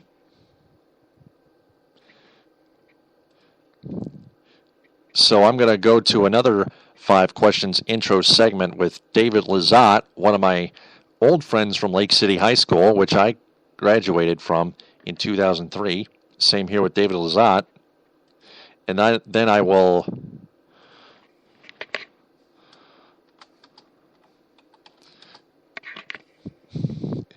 get Rob Gillies on the phone, and he'll help me predict Michigan and Michigan State. So here's 5 questions with David Lizotte. It's time for 5 questions with Taylor the Gator Phillips. Joining me on tonight's 5 questions segment is one of my friends from Lake City High School, David Lizotte. How are we doing tonight? Thanks for coming. Really good, Taylor. Thanks for having me on tonight, bud. All right, question number 1. When did you begin to be a Detroit sports fan? I think it was when I was probably 4 years old. And okay. I can remember. Yep, it was when I had to have been 4 years old. I can remember my brother and I, we were sharing a bedroom, and we would fall asleep listening to the Detroit Tigers playing on the radio almost every night of the week. And did you enjoy it? Oh yeah, yep. Those are memories I'll never forget. So, question number 2: what is your favorite team out of all Detroit sports teams, and who is your favorite player of all time? My favorite sports team, I would have to probably say my favorite Detroit sports team is the Red Wings. Cool. And my favorite player may not necessarily be from the Red Wings. I'm trying to think here. Out of all the players in the history of Detroit sports teams, from when I was a kid up until now, oh man, I'm trying to think who would just be my ultimate favorite player. It could be Barry Sanders, Steve Yzerman, Kirk Gibson, right. Joe Dumars, Isaiah Thomas. Yeah. There's a vocabulary of them. There is, too. There's so many of them that it's hard to choose. I would say my most favorite player that I would want to have their jersey would probably be, I'm going to say, Sergei Fedorov. Yeah, he used to skate really fast. He's inducted into the Hall of Fame. Exactly. The Hall of Famer Sergei. Yep. Good guy. Either him or Nick Lindstrom, man. Nicholas Lindstrom, he's another just stand-up guy. Yeah, he kept winning Norris Trophy awards. Yup, him, and I mean he's an amazing guy. I think he would probably be my first, if not for sure my second. But I do like Nick and Sergei a lot. I remember those guys, man, just scoring goals all the time. Do you think Sergei Fedorov's number should be hung up on the rafters at Joe Louis Arena before they move into their new arena next year? Honestly, Taylor, I would say without question. You know what I mean? How many seasons did he play with the Red Wings? About over a decade. Yeah, I mean he was there. He won some cups there. You know, brought the championships to Detroit, and very loyal player. I think it would be a very respectful thing to retire his number. That's how I feel about it. So, question number 3: how would you describe the state of your team right now? If we're talking, well, right now football is about to kick off, and there's a lot going on with the Tigers as far as baseball.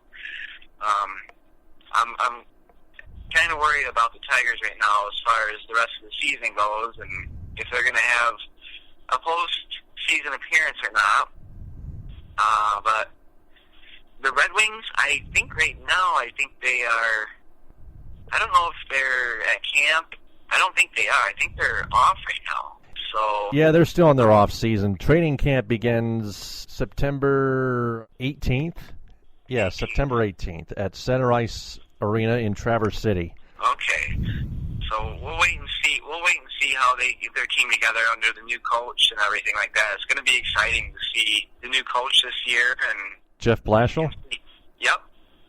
See how he runs the team and everything. And He's also got new assistant coach Chris Chelios by his side. Chris Chelios used to be a defenseman. yeah, he was a bruiser. Yeah, he's another great guy. Detroit sure was lucky to have a lot of their former players that they used to have. Them good, solid, genuine guys. You know, them real solid players. And Chelios, I didn't know he was going to be an assistant coach. That's cool. That's great. Well, question number 4. Where do you think the Red Wings will end up at the end of the season? Wow. Seeing as how they're not even at camp yet, it's really hard to say, but I know they have a lot of young players this season, so I'm hoping that these guys, with having a lot of young players, it may be kind of a learning experience this season, especially with the new coach, even though he's been there for a while as part of the coaching staff and used to coach under Babs, but I don't know, man. I'm just hoping for the best. I really can't make a prediction. I'm just hoping for the best, and we'll just see how the season goes. Okay. Question number 5. If there was any way you could address your team, what would you say? Oh boy, if there's any way I could address the team, I would say you guys make the most out of every opportunity you have and leave it all out there. Leave it all out there. Don't second guess yourself. Play with every ounce of integrity that you have in your body. And know that regardless of the end of the game or whatever happens, know that when you walk back into the locker room or whatnot, just know that you left it all out there and there was nothing more that you could give. That's probably what I would say. I mean, that kind of sounds more like a coaching little pep talk, but that's what I would say, man. Taking myself out of the situation as being like a fan, and these guys are quote-unquote famous celebrities. You know, if I was just talking to them man-to-man as a normal human being, that's what I would say. Because the business is winning. That's what we're here to do, is win. We're here to put Detroit on the map, Michigan on the map, and bring championships home. That's what I would say, Tim. All right, David. Thanks very much. Thanks for having me. Yep. Thanks for being a part of the podcast. I love having fans like you on my show. Mm-hmm. And you have a good night. Thanks. You too, Taylor. We'll have to do it again sometime. Absolutely. Thanks. All right. And that was one of my friends, David Lizotte from Lake City High School. He is still a friend of mine on Facebook. Now I'm going to touch on college football and have Rob Gillies call me. Touchdown, Michigan! Touchdown, MSU! Next question. Rob Gillies is still up and online on Facebook.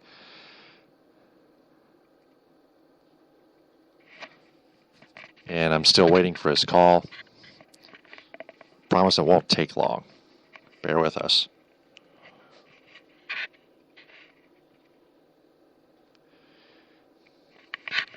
While I wait, I'm going to open up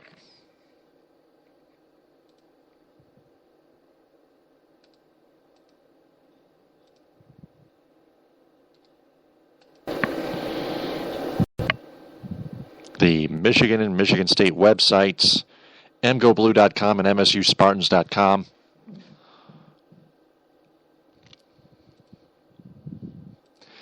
You hear the call of Frank Beckman and George Blaha and Mark D'Antonio's next question. I could have played that during my 5 question segments. That could have been more entertaining in terms of sports in the sports broadcasting format.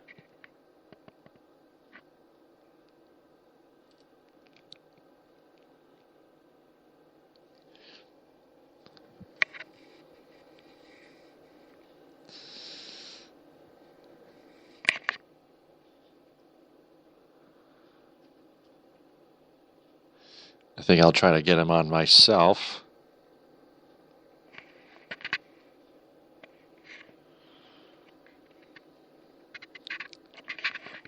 sorry, but the person you called has a voicemail box that has not been set up yet.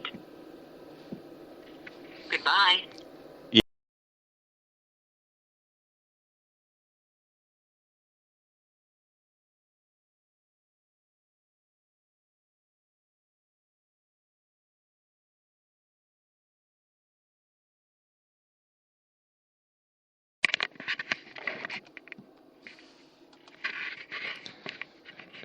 Rob Giles is typing here.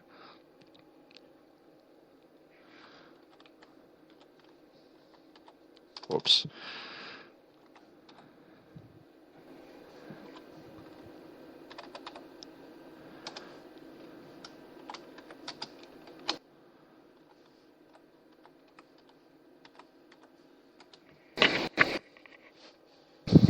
Yeah, he thought I was on Blog Talk Radio, but I'm on Spreaker.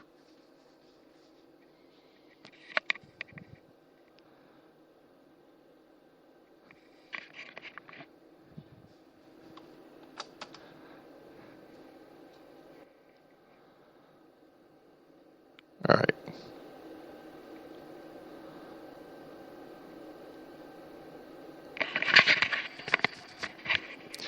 Here he is. Hey, Rob. How's it going, buddy? Pretty good. So we're going to cover Michigan and Michigan State. We're just going to cover the schedules and stuff, and we're going to make predictions. First off, the Michigan Wolverines. They open their regular season at Utah next week, Thursday, at 6:30 p.m. Mountain Time, 8:30 p.m. Eastern. That is on Fox Sports 1. So we're going to give a game-by-game prediction. Okay. I think it's going to be a close one, but I think Michigan will win 27-25. 27-25. Yep. Your turn. Well, I will. I'll go with that too. I'll say 31-24. I'll definitely go with the win, but I'll just call it 31-24. Okay. Next off, Michigan at home versus Oregon State, the Beavers, at noon, September 12th on a Saturday. That game will be televised. That game will be televised on ABC. I'm going to go with Michigan 41, Oregon State 21. Okay. Didn't Oregon State just lose a quarterback to the draft? Yep. Okay. So they're going to be starting somebody who is not a regular starter or hasn't been to that point a regular starter. To what point Oregon is actually rebuilding because of it being a new year, I don't know, but being that Michigan is, I'm going to call that one a little closer. I'm going to call that one 24-17 Michigan. And I might be reaching on that one. Okay. The Wolverines stay at home next the Saturday after that on the Saturday after that on September 19th against the Nevada Las Vegas Rebels, the UNLV Rebels at noon on BTN. I think this should be an easy game to win for Michigan. I would say 49-13. And I'm going to agree. I think it should be, at the very least, a confidence builder for a young team, which is what Michigan is. I'm going to call that one a little bit closer. I'm going to call that one 31-17. 31-17? 31-17, Michigan. All right. Then on the 26th, they host the BYU Cougars, the Brigham Young Cougars. That game has yet to announce a a telecast. That game has yet to announce a telecast and a time, but on the 26th on a Saturday, Michigan at home against Brigham Young at the Big House. I'm going to guess Michigan 31, BYU 21. Just to use skeptics. That's an interesting one. I'm gonna go ahead and say Michigan wins a close one. I'm gonna say Michigan wins a close one, 28-24. Okay, then Michigan hits the road and plays the Maryland Terrapins at 8 o'clock Saturday, October 3rd on BTN. That is their first conference matchup.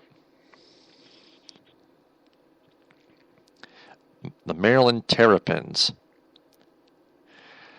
First off, I'll start with you.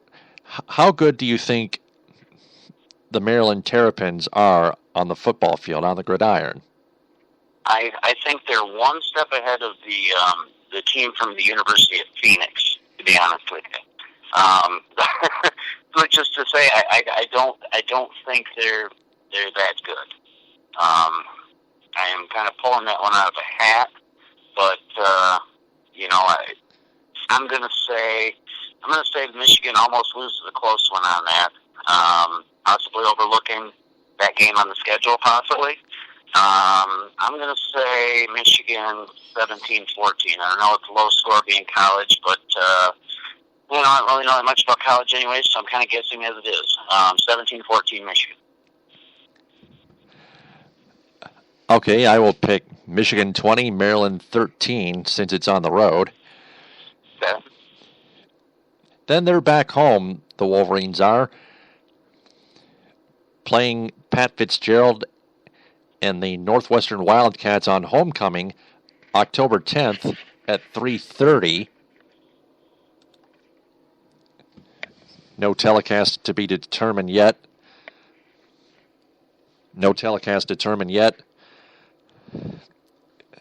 You go first. I'm going to say Michigan drops that one.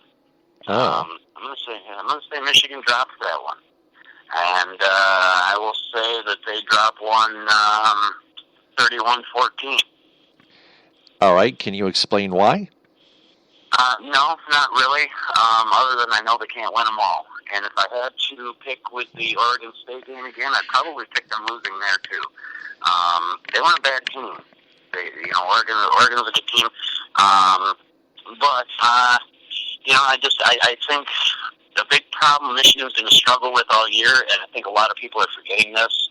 Granted, I don't know nearly as much about the college ranks as I do the NFL, but Michigan is in full-blown rebuild mode. Do I think Harbaugh will get the job done eventually? Yes, I do, even though personally I don't really like the guy. The only time I met him, we were not friendly. It happened during the handshake, the famous handshake at Ford Field. I was right there when that blew up next to the tunnel, when it got to the tunnel. And pre-game, I had a few things to say to the 49ers as a whole, and Harbaugh didn't like that. We exchanged a couple words there. At the end of the game, when the handshake made it close to the tunnel, I had a few more words to say, and he really didn't like me then, but he was a little more worried about getting out of there without getting into a fist fight with Schwartz. So that's my reason for not liking Harbaugh, personally. Professionally, I think he will get the job done in Michigan, but I don't think you can expect a winning year this year. So that is the reason why I'm picking that one for them to go down. Now, if I had to pick teams in this state college-wise, you could say that I am not a Michigan State fan. I am maize and blue through and through, but I'm also a realist. Michigan drops this one. Okay. And speaking of Michigan State, that is their opponent after that. By the way, I am picking Michigan to... I'm going to go with the tail of the tape, Michigan versus Northwestern. I know you can't win them all, but I think Michigan will be a better team. I think Michigan will win 28-27 over the Wildcats. Ooh, a close one. I like that. Those are always fun. Yep. Now Michigan and Michigan State. They're home against Michigan State. Both both those two teams play in Ann Arbor on October 17th. A telecast. There's no network covering that yet. There's yet to be a network to cover that. Jim Harbaugh goes up against Mark D'Antonio in the coaching matchup. I think that'll be a role player in this entire matchup. Well, I think Michigan will definitely in that game put 12 men on the field the entire game, and by that I mean you're talking over 100,000 people at the big house, and of course, nobody in Ann Arbor dislikes the team more than Michigan State, and vice versa when you go to Lansing, East Lansing. But and as much as I gotta be professional here. If we were talking about this, over a pizza or a drink or something, I probably would say something different because the fan in me would come out.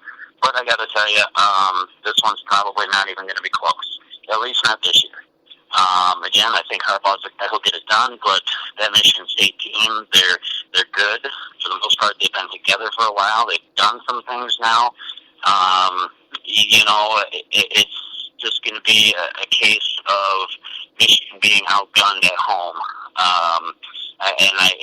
Like I say, the fan in me says something 180 degrees the other direction, but the realist in me in this one, it's not even going to be close, unfortunately, this year. Michigan State's going to beat them at the big house. What's the score going to be? Oh, well, tough question. I would probably say 41-21. All right, yeah. Michigan State, the Spartans, are an elite team with Mark D'Antonio as coach. Even with Pat Narduzzi gone as the defensive coordinator, I still think MSU's got the defense. I think they've got a very dangerous offense as well.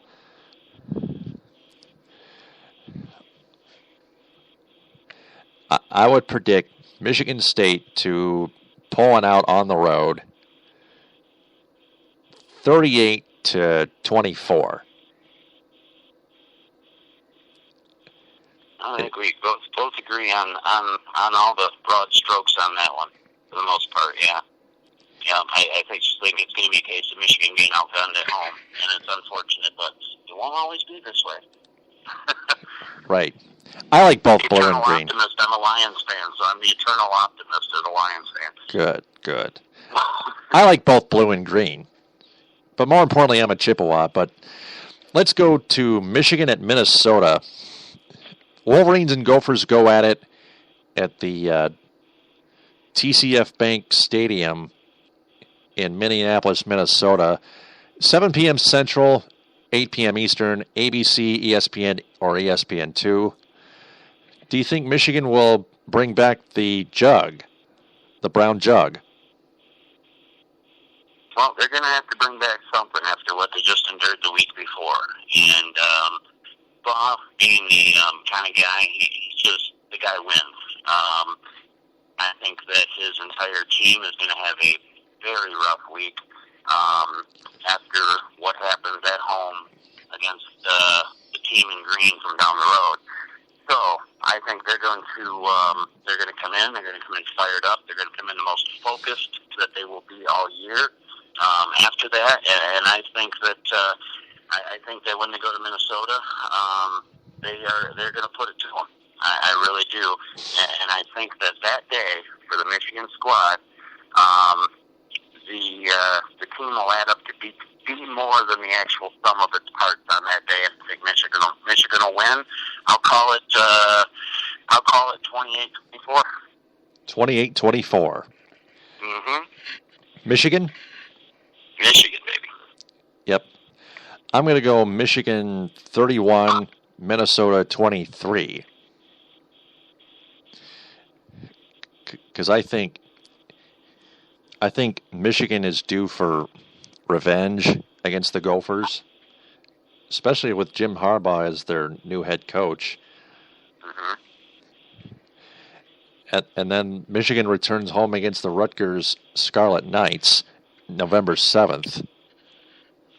You go first. All right. I think that they're going to get a taste of what it is to work so very hard after the Michigan State game, taste the reward in Minnesota, and I think they're going to carry it through to Rutgers. I think it'll be a turning point for this team, as a team and as a whole.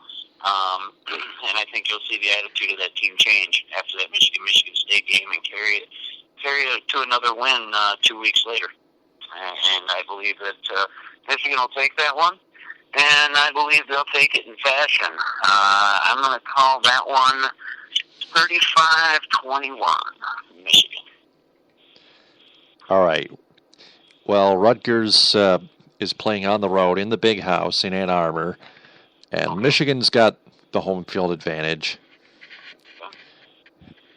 And with that home field advantage, Michigan's got like all the power in the world to use against the Scarlet Knights. Right. I'm picking the Wolverines to win 42-19. I'm definitely with you on that one. Yep. Then the Wolverines travel to Bloomington, Indiana, and take on the Hoosiers November 14th. That's possibly on BTN, by the way. No official word on the telecast, but you go first. I'm going to call that one a win for Michigan. Like I said, I think things are going to change after they have to deal with Michigan State. I think it's going to be the turning point. I think they're going to carry that to another win. Call Michigan winning on that one, 38-31. Oh, another close one, huh? Oh, yeah. I like to call the close ones. They don't usually happen in college sports, but when they do, and I called it ahead of time by no scientific evaluation whatsoever, more or less picking them out of a hat. It's like Mike and Mike in the morning. Every once in a while they call Liam's mom in England and wake her up and ask her who's going to win the NFL game of the day, and she picks them merely because she likes the colors. I have just a sliver more knowledge of college football than Liam's mom does of the NFL. So I'll call it a close one just because I like those. Those are kind of fun. Speaking of Mike and Mike in the morning, you can catch them additionally on the new Detroit Sports 105.1 WG. You can catch Mike and Mike in the morning on the new Detroit Sports 105.1 WMG CFM HD1 in Ferndale in the Metro Detroit area, and on the Detroit Sports 105.1 mobile app, and on TuneIn Radio, and on DetroitSports1051.com. Also the home of Pistons basketball. Back to Michigan football. The Wolverines travel to Happy Valley and play the Penn State Nittany Lions November 21st. What's your take? Well, my take on that one, again, that's another tough one. We all know Penn State got hit with a lot of sanctions a few years ago. Yep.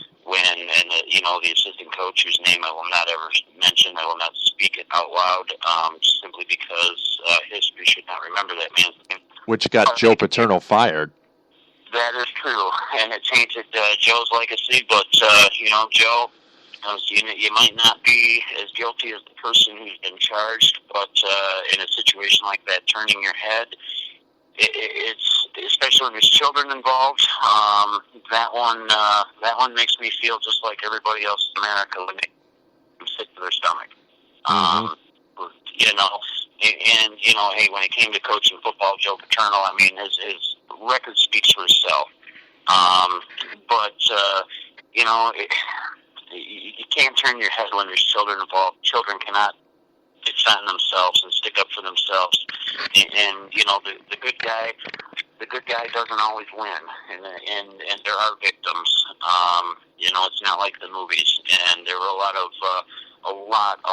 of kids damaged, especially as they became adults, and had to carry that.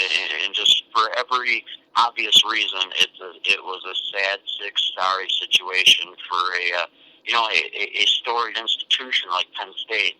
And it was. It's terrible even now, years later, and I was even involved. It's terrible to even think about. It was like when people heard about the Michael Vick scandal and those stories started coming out. At first it didn't hit home as hard until the details of how Michael Vick body slammed a dog because it wasn't performing the way they wanted it to, and they decided that they were going to kill the dog. So his answer to doing that is a world-class professional athlete body slamming a 150-pound dog. Oh, no, or whatever it was. That's horrible. And when I heard that, I did the same thing every pet owner in America did. They looked at their animal in the living room, and all of a sudden, there was an enemy. There was a bad guy. And, it kind of a lot the same happens here, except we're not talking about animals. We're talking about humans. We're talking about people. We're talking about children. Right. And as much as I would like to pick against Penn State on that one, I think it's going to be a close one. But again, I think them for personal reasons. They got hit with those sanctions a few years ago. They're starting to work their way through. As we know, the sanctions level off, but not all at once.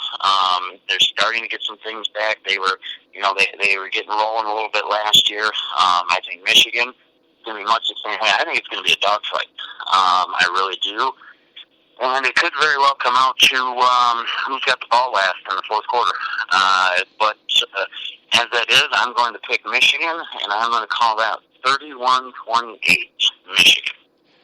All right. I predict a close one, too, in a hostile environment at Happy Valley. Michigan 34, Penn State 31 in overtime. Overtime. Ooh, we love those. Those are good. Yep. Makes it more interesting, doesn't it? Now the big game. Michigan at home against Ohio State. The Buckeyes, the defending national champions, led by Urban Meyer. They had one of their players suffer a broken leg and be out for the season.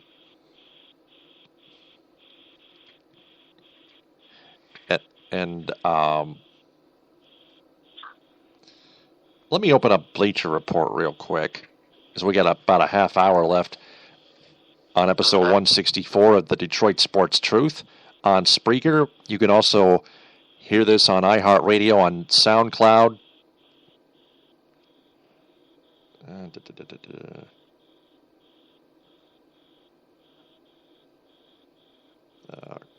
Goodness gracious. I remember Bleacher Report. I love Bleacher Report now. I did all the, I did all my favorite updates right off the get-go, when they come out as they happen on my teams. But I remember when Bleacher Report was just starting out, and they weren't picking up a whole lot of outside headlines, and they were letting basically people who subscribe to them write in, amateur writers, and some are very good.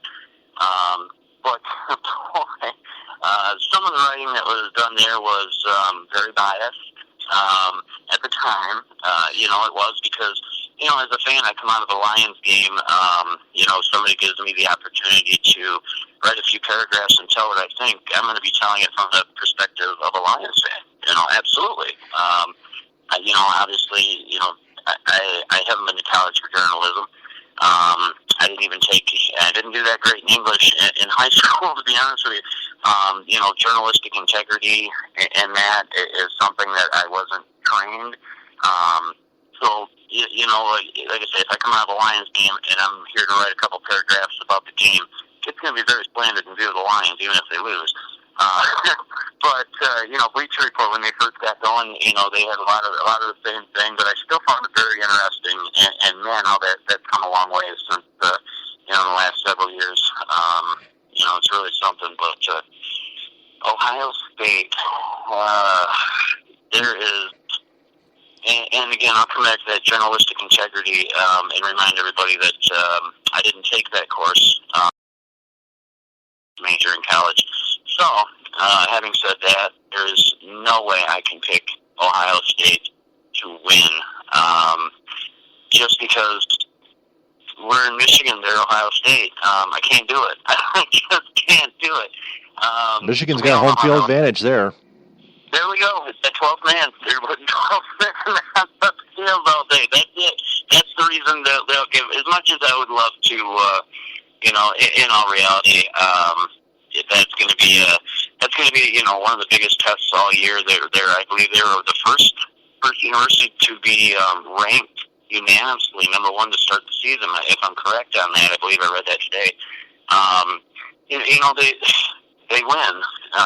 They're good, and right now they're at the top. Would I love to see them get knocked off of there? Absolutely. Would I love to see Michigan be the one to do it? Oh yeah. I would love for Michigan to be Ohio State's trap game this year. I really would. And it's entirely possible. The saying, any given Sunday, well, that applies to Saturday, too.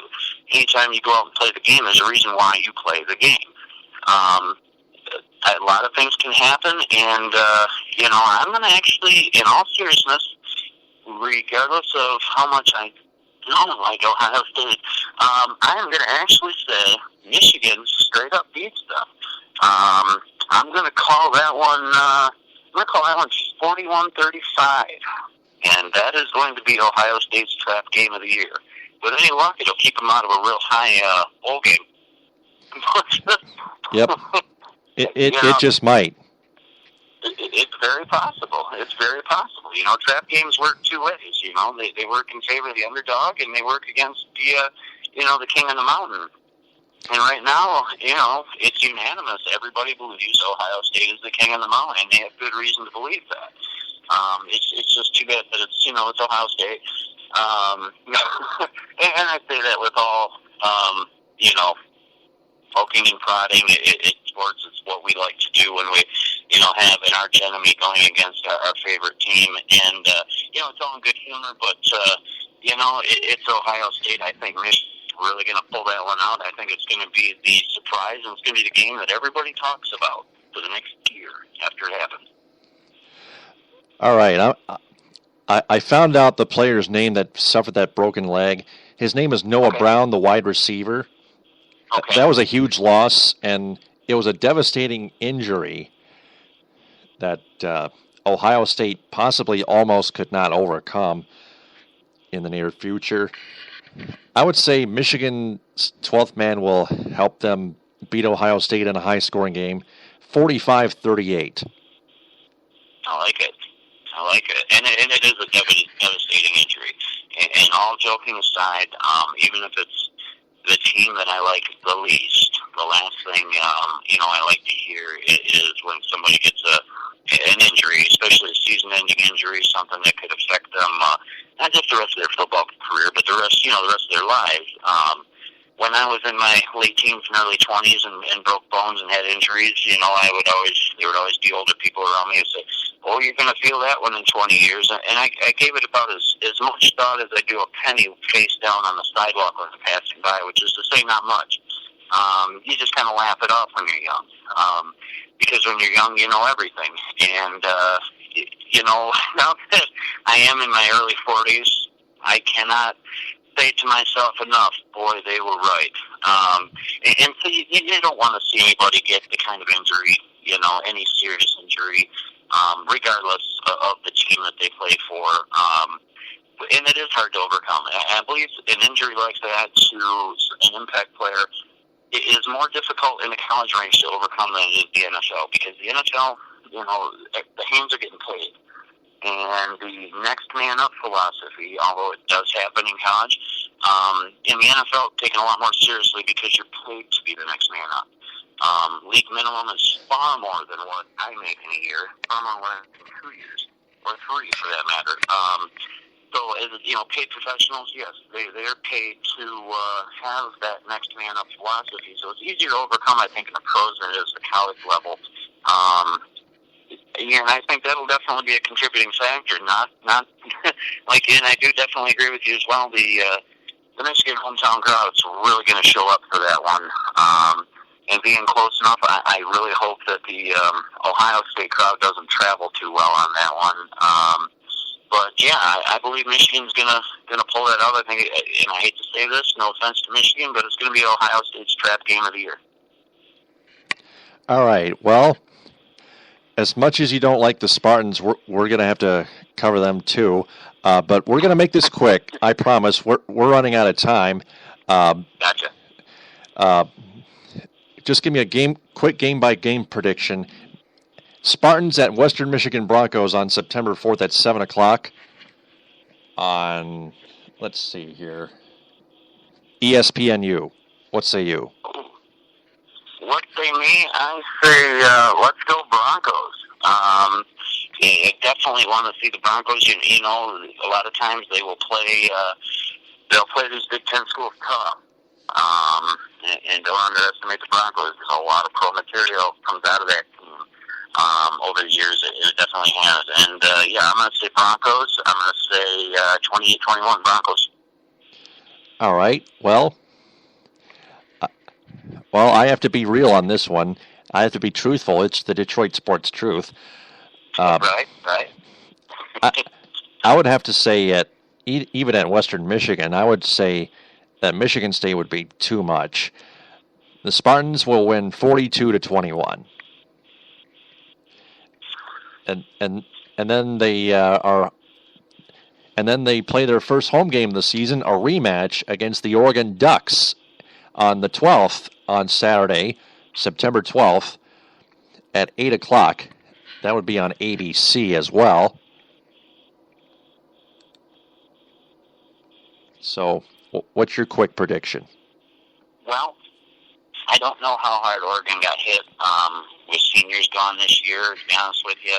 There's probably a lot more people out there listening who have more knowledge of that than me. They're probably screaming at their radio or their computers and listening to this going, no, guys, this. But, Oregon is a tough team. A lot can change between now and when this game takes place as far as the rankings and things that happen. I'm going to say Oregon. I'm going to say Oregon takes them 34-28. All right, well, Michigan State's got the home field advantage. The Spartans are looking for revenge. As good as Oregon is, as elite of an Oregon team, as elite of a team Oregon still is, I'm going to have to pick Michigan State to pull the upset, 35-28. Still a close one, but I'm picking Michigan State. How about the home game on the 19th against Air Force at noon? The Falcons. I'm going to say definitely Michigan State on that one. Much as, again, that they're green, realism is kicking back in for me at this point. I'm going to say that Michigan State is going to get them on that one. I'll call it 35-31. And I might be calling that a bit closer than what it's really going to be, but I'm going to say 35-31. Okay, I'm going to try to be more fair on this one, since we're going to go that route. I'm going to go 42-28, MSU. Then the Spartans welcome the Chippewas in the East Lansing, my Central Michigan Chippewas, on the 26th. The Central Michigan Chippewas have a new head coach, John Bonamego. Do you know how well he will do when he fights cancer as he coaches the Chips? Well, I can tell you how hard it is to fight cancer, even if you're not a head coach in a program like that. It's incredibly tough. It's a situation where the treatment is almost harsher on you than the actual illness. If he's going through chemotherapy at the time, if he can do this and actually still maintain, I'm sure he's going to be delegating some duties out, lightening up his load a little bit. But I can tell you firsthand, being a cancer survivor 7-8 years now, that is no easy opponent to overtake itself. I will call, you know what, I'm going to call that one in his favor, just because I'm rooting for the guy now, even more than ever. I'm going to call that one 38-35. MSU goes down. All right, well, I'm going to predict MSU 37, Central Michigan 30. Still close, but I think the almost elite team prevails over a team that is trying to redevelop. got to go with analytics here. I think that's a pretty fair assessment. I just, being a Blue fan and the opposing coach, especially somebody CMU, is a lot closer to my hometown. I'm going to throw realism out the window on that one and stick with my pick. All right. Well, Spartans are having homecoming on October 3rd. They're playing the Purdue Boilermakers at noon. Who do you think will take that one? I think at this point, Michigan State is going to be hitting stride at this point in the season. I think they're honestly, realism coming back in through the window now. I think they're going to be hitting on all eight cylinders and really gearing up, shifting into that fourth gear.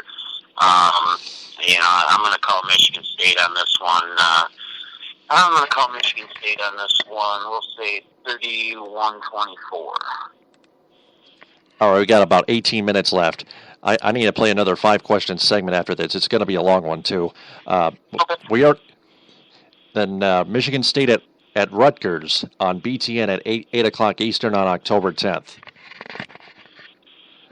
I think Michigan State's going to, like I said, they're going to be hitting that fourth gear. The RPMs are coming up at this point in the season. They're getting their eye on what's going to happen, at how things are playing out, how teams are shuffling in. Around them, the rankings, I'm going to say Michigan State takes this one 35-21. I predict Michigan State 37-23, and we already predicted Michigan State to beat Michigan, so we're going to skip that one. Michigan State at home against Indiana on the 24th. Real quick. Michigan State, 37. And I believe their opponent will have 28. I'll call it 28. Okay, I'm going to predict Michigan State 45, Indiana 15. On November 7th, the Spartans are in Nebraska against the Cornhuskers either 7 or 8 p.m. I think they're going to have their hands full. Nebraska always has a tough team. I think they're going to have their hands full. I think they're going to squeak one out, 35-31. All right, I'm going to pick 35-34 to make it a little closer. Yeah. 3 games to go. Spartans back home against the Maryland Terrapins. I'm going to predict Michigan State 44, Maryland 14. I think you're a little more optimistic than I am in favor of the Terrapins. I think Michigan State hits fifth gear on this one and rolls over them like a steamroller over bubble wrap. Going to be a lot of noise as the bubble wrap blows up, but Michigan State's going to win this one easily, 41-10. All right, 2 games to go. Spartans at Ohio State. Who wins that one? It's going to be a close one. Well, the enemy of my enemy is my friend. And I think I'm actually giving realism and fandism. They're at that point where they intersect and cross each other. So I'm going to say Michigan State. I'm going to say 31-28. Michigan State wins. All right. Well, I think the Spartans get revenge by a close margin. I say 34-33. And finally, they're home against Penn State, the Nittany Lions, at Spartan Stadium on the 28th. And that's the last game before they take a little break and we get ready for some college playoffs, right? That's correct, right? Yep. All right. I'm going to say Michigan State hits overdrive. Finally hit that top gear. They are cruising. They are going to blow through them 28-20. I predict Michigan State 35-14. Rob, I have to let you go, and I have to play this 5-question segment right now. All righty. Thank you very much for having me. Yep. Good night. It's time for 5 questions with Taylor the Gator Phillips. Joining me on today's 5 Questions segment is Matt Lovely from Mount Pleasant. He's one of my friends who recently graduated from Central Michigan University. How are we doing today, Matt? I'm doing great, Taylor. How are you? Good. Question number 1. When did you begin to be a Detroit sports fan? So my earliest sports memory as a fan would have to be the early championship Piston teams, like the 89-90s team. I remember watching Isaiah Thomas, Joe Dumars, Bill Lambier, Dennis Rodman, all those guys.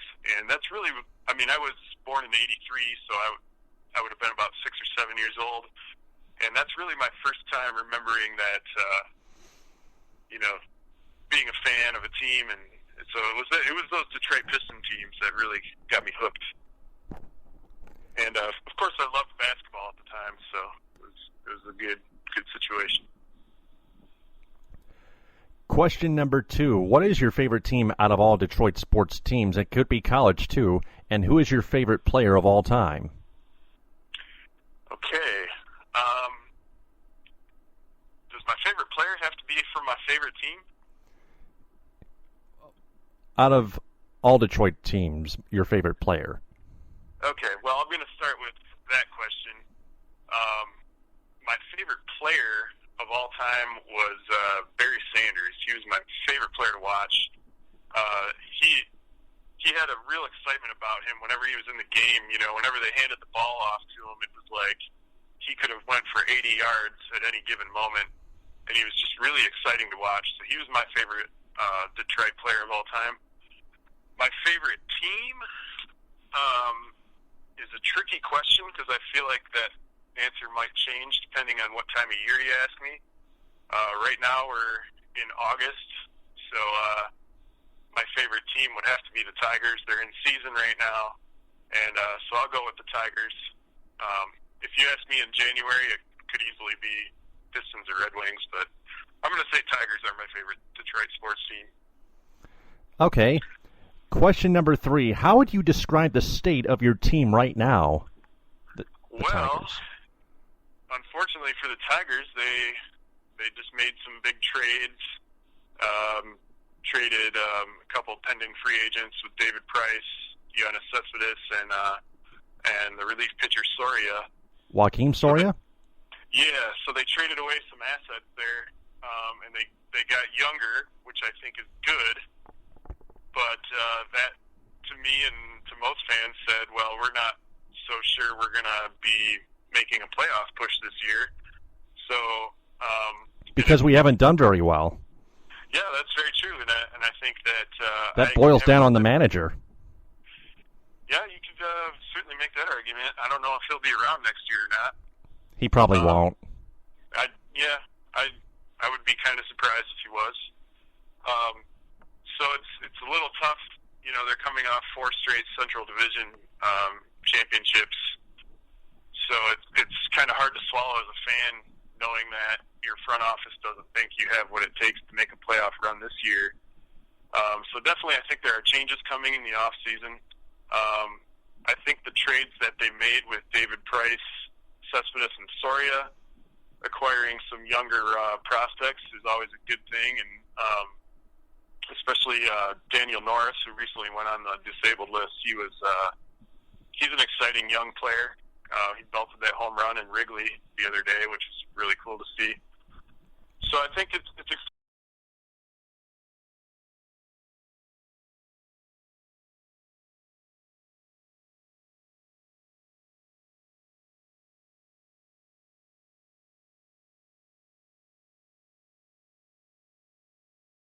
exciting that they got some new players coming back. I don't think David Price would have stayed anyway. Cespedes seemed like it was kind of 50-50 if he was going to come back to Detroit after his free agency. But I think that they're not going to catch the Royals.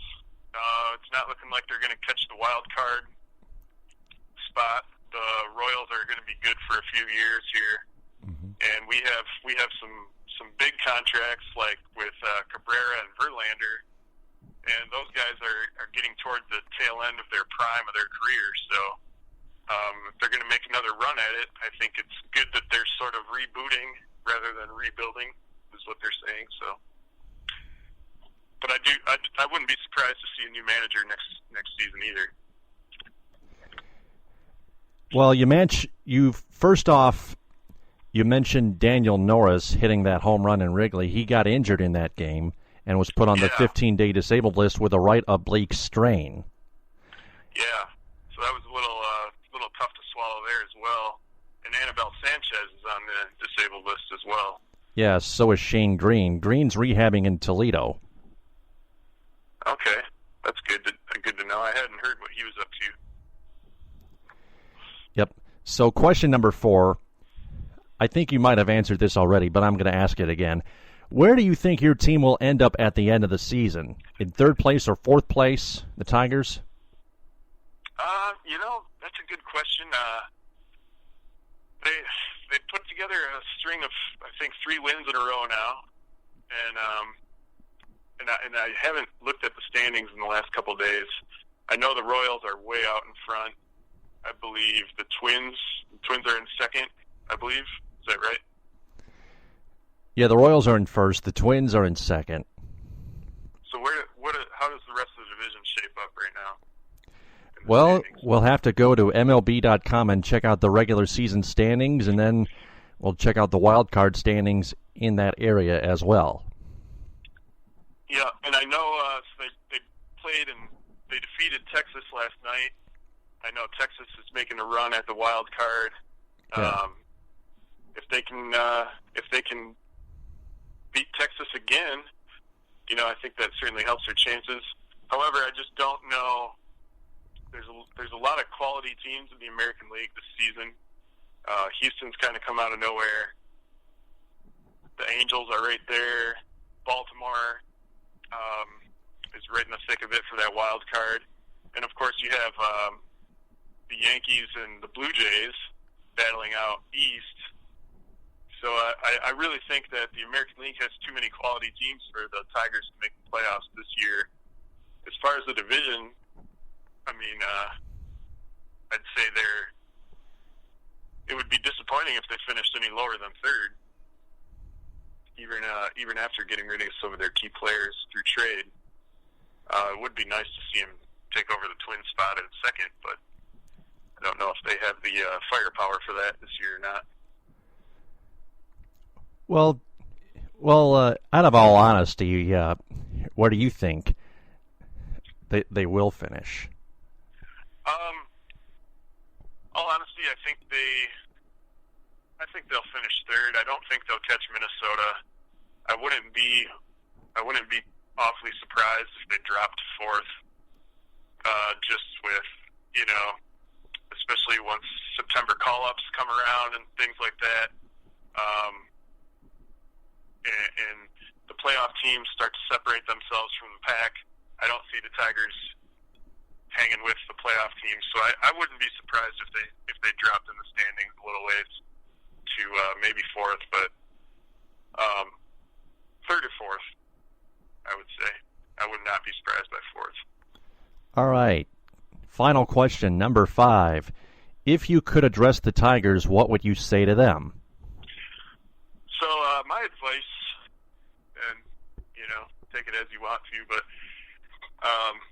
I would say look around the league. There's an obvious youth movement. A lot of young talent is coming in and making an impact for a lot of teams right away. So I would take a look at that, especially with the bullpen situation being where it is in Detroit. They haven't had a solid bullpen for a lot of years now. And Correct. It just seems like every offseason they go out and they sign some veteran who's coming off Tommy John surgery. They go out and they get a Joe Nathan or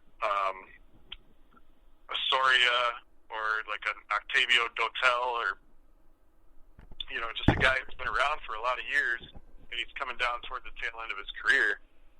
I would love to see the Tigers go for a youth movement, bring in some young talent, especially in the bullpen. I would love to see him throw some young arms out there. Take a look at what the Royals have been doing with their with their bullpen. Everybody throws 95 plus. It would be nice to see the Tigers have one or two young guys come in that are young and can throw some heat out of the bullpen. Aside from that, we do have some young talent. Castellanos, he's still, he takes a lot of heat for not swinging the bat very well, but he's still only like 23 years old. I could be wrong about that, but I know he's in his early 20s. Jose Iglesias is young. Anthony Goes, I believe, is not even 25 yet. So they have some younger pieces. You throw in like James McCann, who I think is our catcher of the future. J.D. Martinez is very solid. So I would love to see him get a little bit younger, especially in the pitching category. I'd say, and I would say to the Tigers front office, I'd say take a look around the league. A lot of teams are winning with younger and younger players, and we're seeing younger and younger players all around the league make a larger impact on the game, more so than I can ever remember. That's for sure. What about the managing department? If the Tigers are going to fire Ausmus, who do you think they're going to pick up? There's a lot of options out there. That's a great question. I have no idea what to do about that. Ausmus seems to me he seems like he doesn't have a real strong like fiery leadership quality.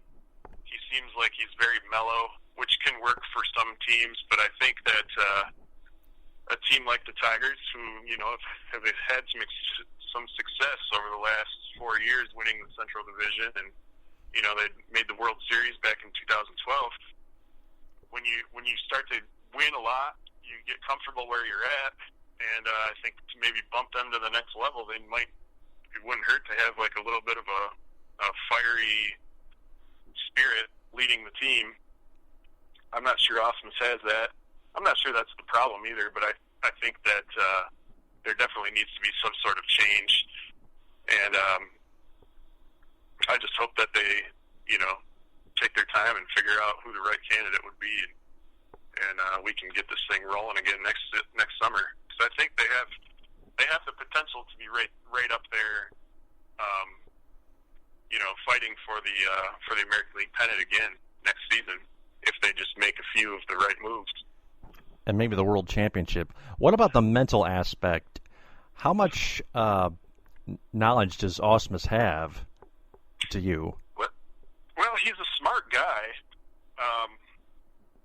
but it's almost like that argument, book smarts versus street smarts type of thing, and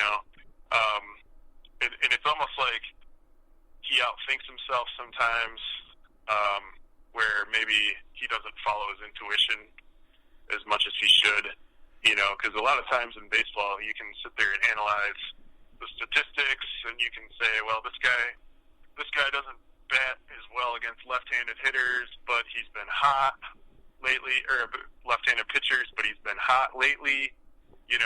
I'm going to take him out of the game just because he struggles versus left-handed pitching, but in the last 10 games he's batting .350 or something like that. Those are the types of tough calls that managers have to make, and it seems like Ausmus oftentimes is on the wrong side of those decisions. So I don't think he's a dumb guy. I just think maybe he doesn't make the right decisions. Maybe it's because he overanalyzes things.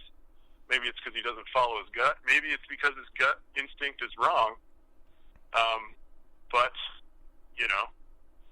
I think maybe he's been struggling with that, and he's a first-time manager, so I feel like a lot of those things are learned over time. A lot of these guys who are managing have been doing it for a long, long time. So it's kind of like his first time here. It's his second year technically. Right. He's still got a lot to learn. I agree. Especially the sabermetrics aspect, which Manny Acta, I believe, has. Yeah, I think you're right about that. A lot of managers are moving toward that type of thinking, and a lot of them are having some success with that. Well, Matt, I thank you a lot for being on here. Tell Kate to say hi for me and congrats on her new full-time job, and invite her to call me for a 5-question segment sometime when she's available. Sounds good. Thanks for having me, Taylor. Thank you. You're welcome. All right, have a good one. Yep, you too.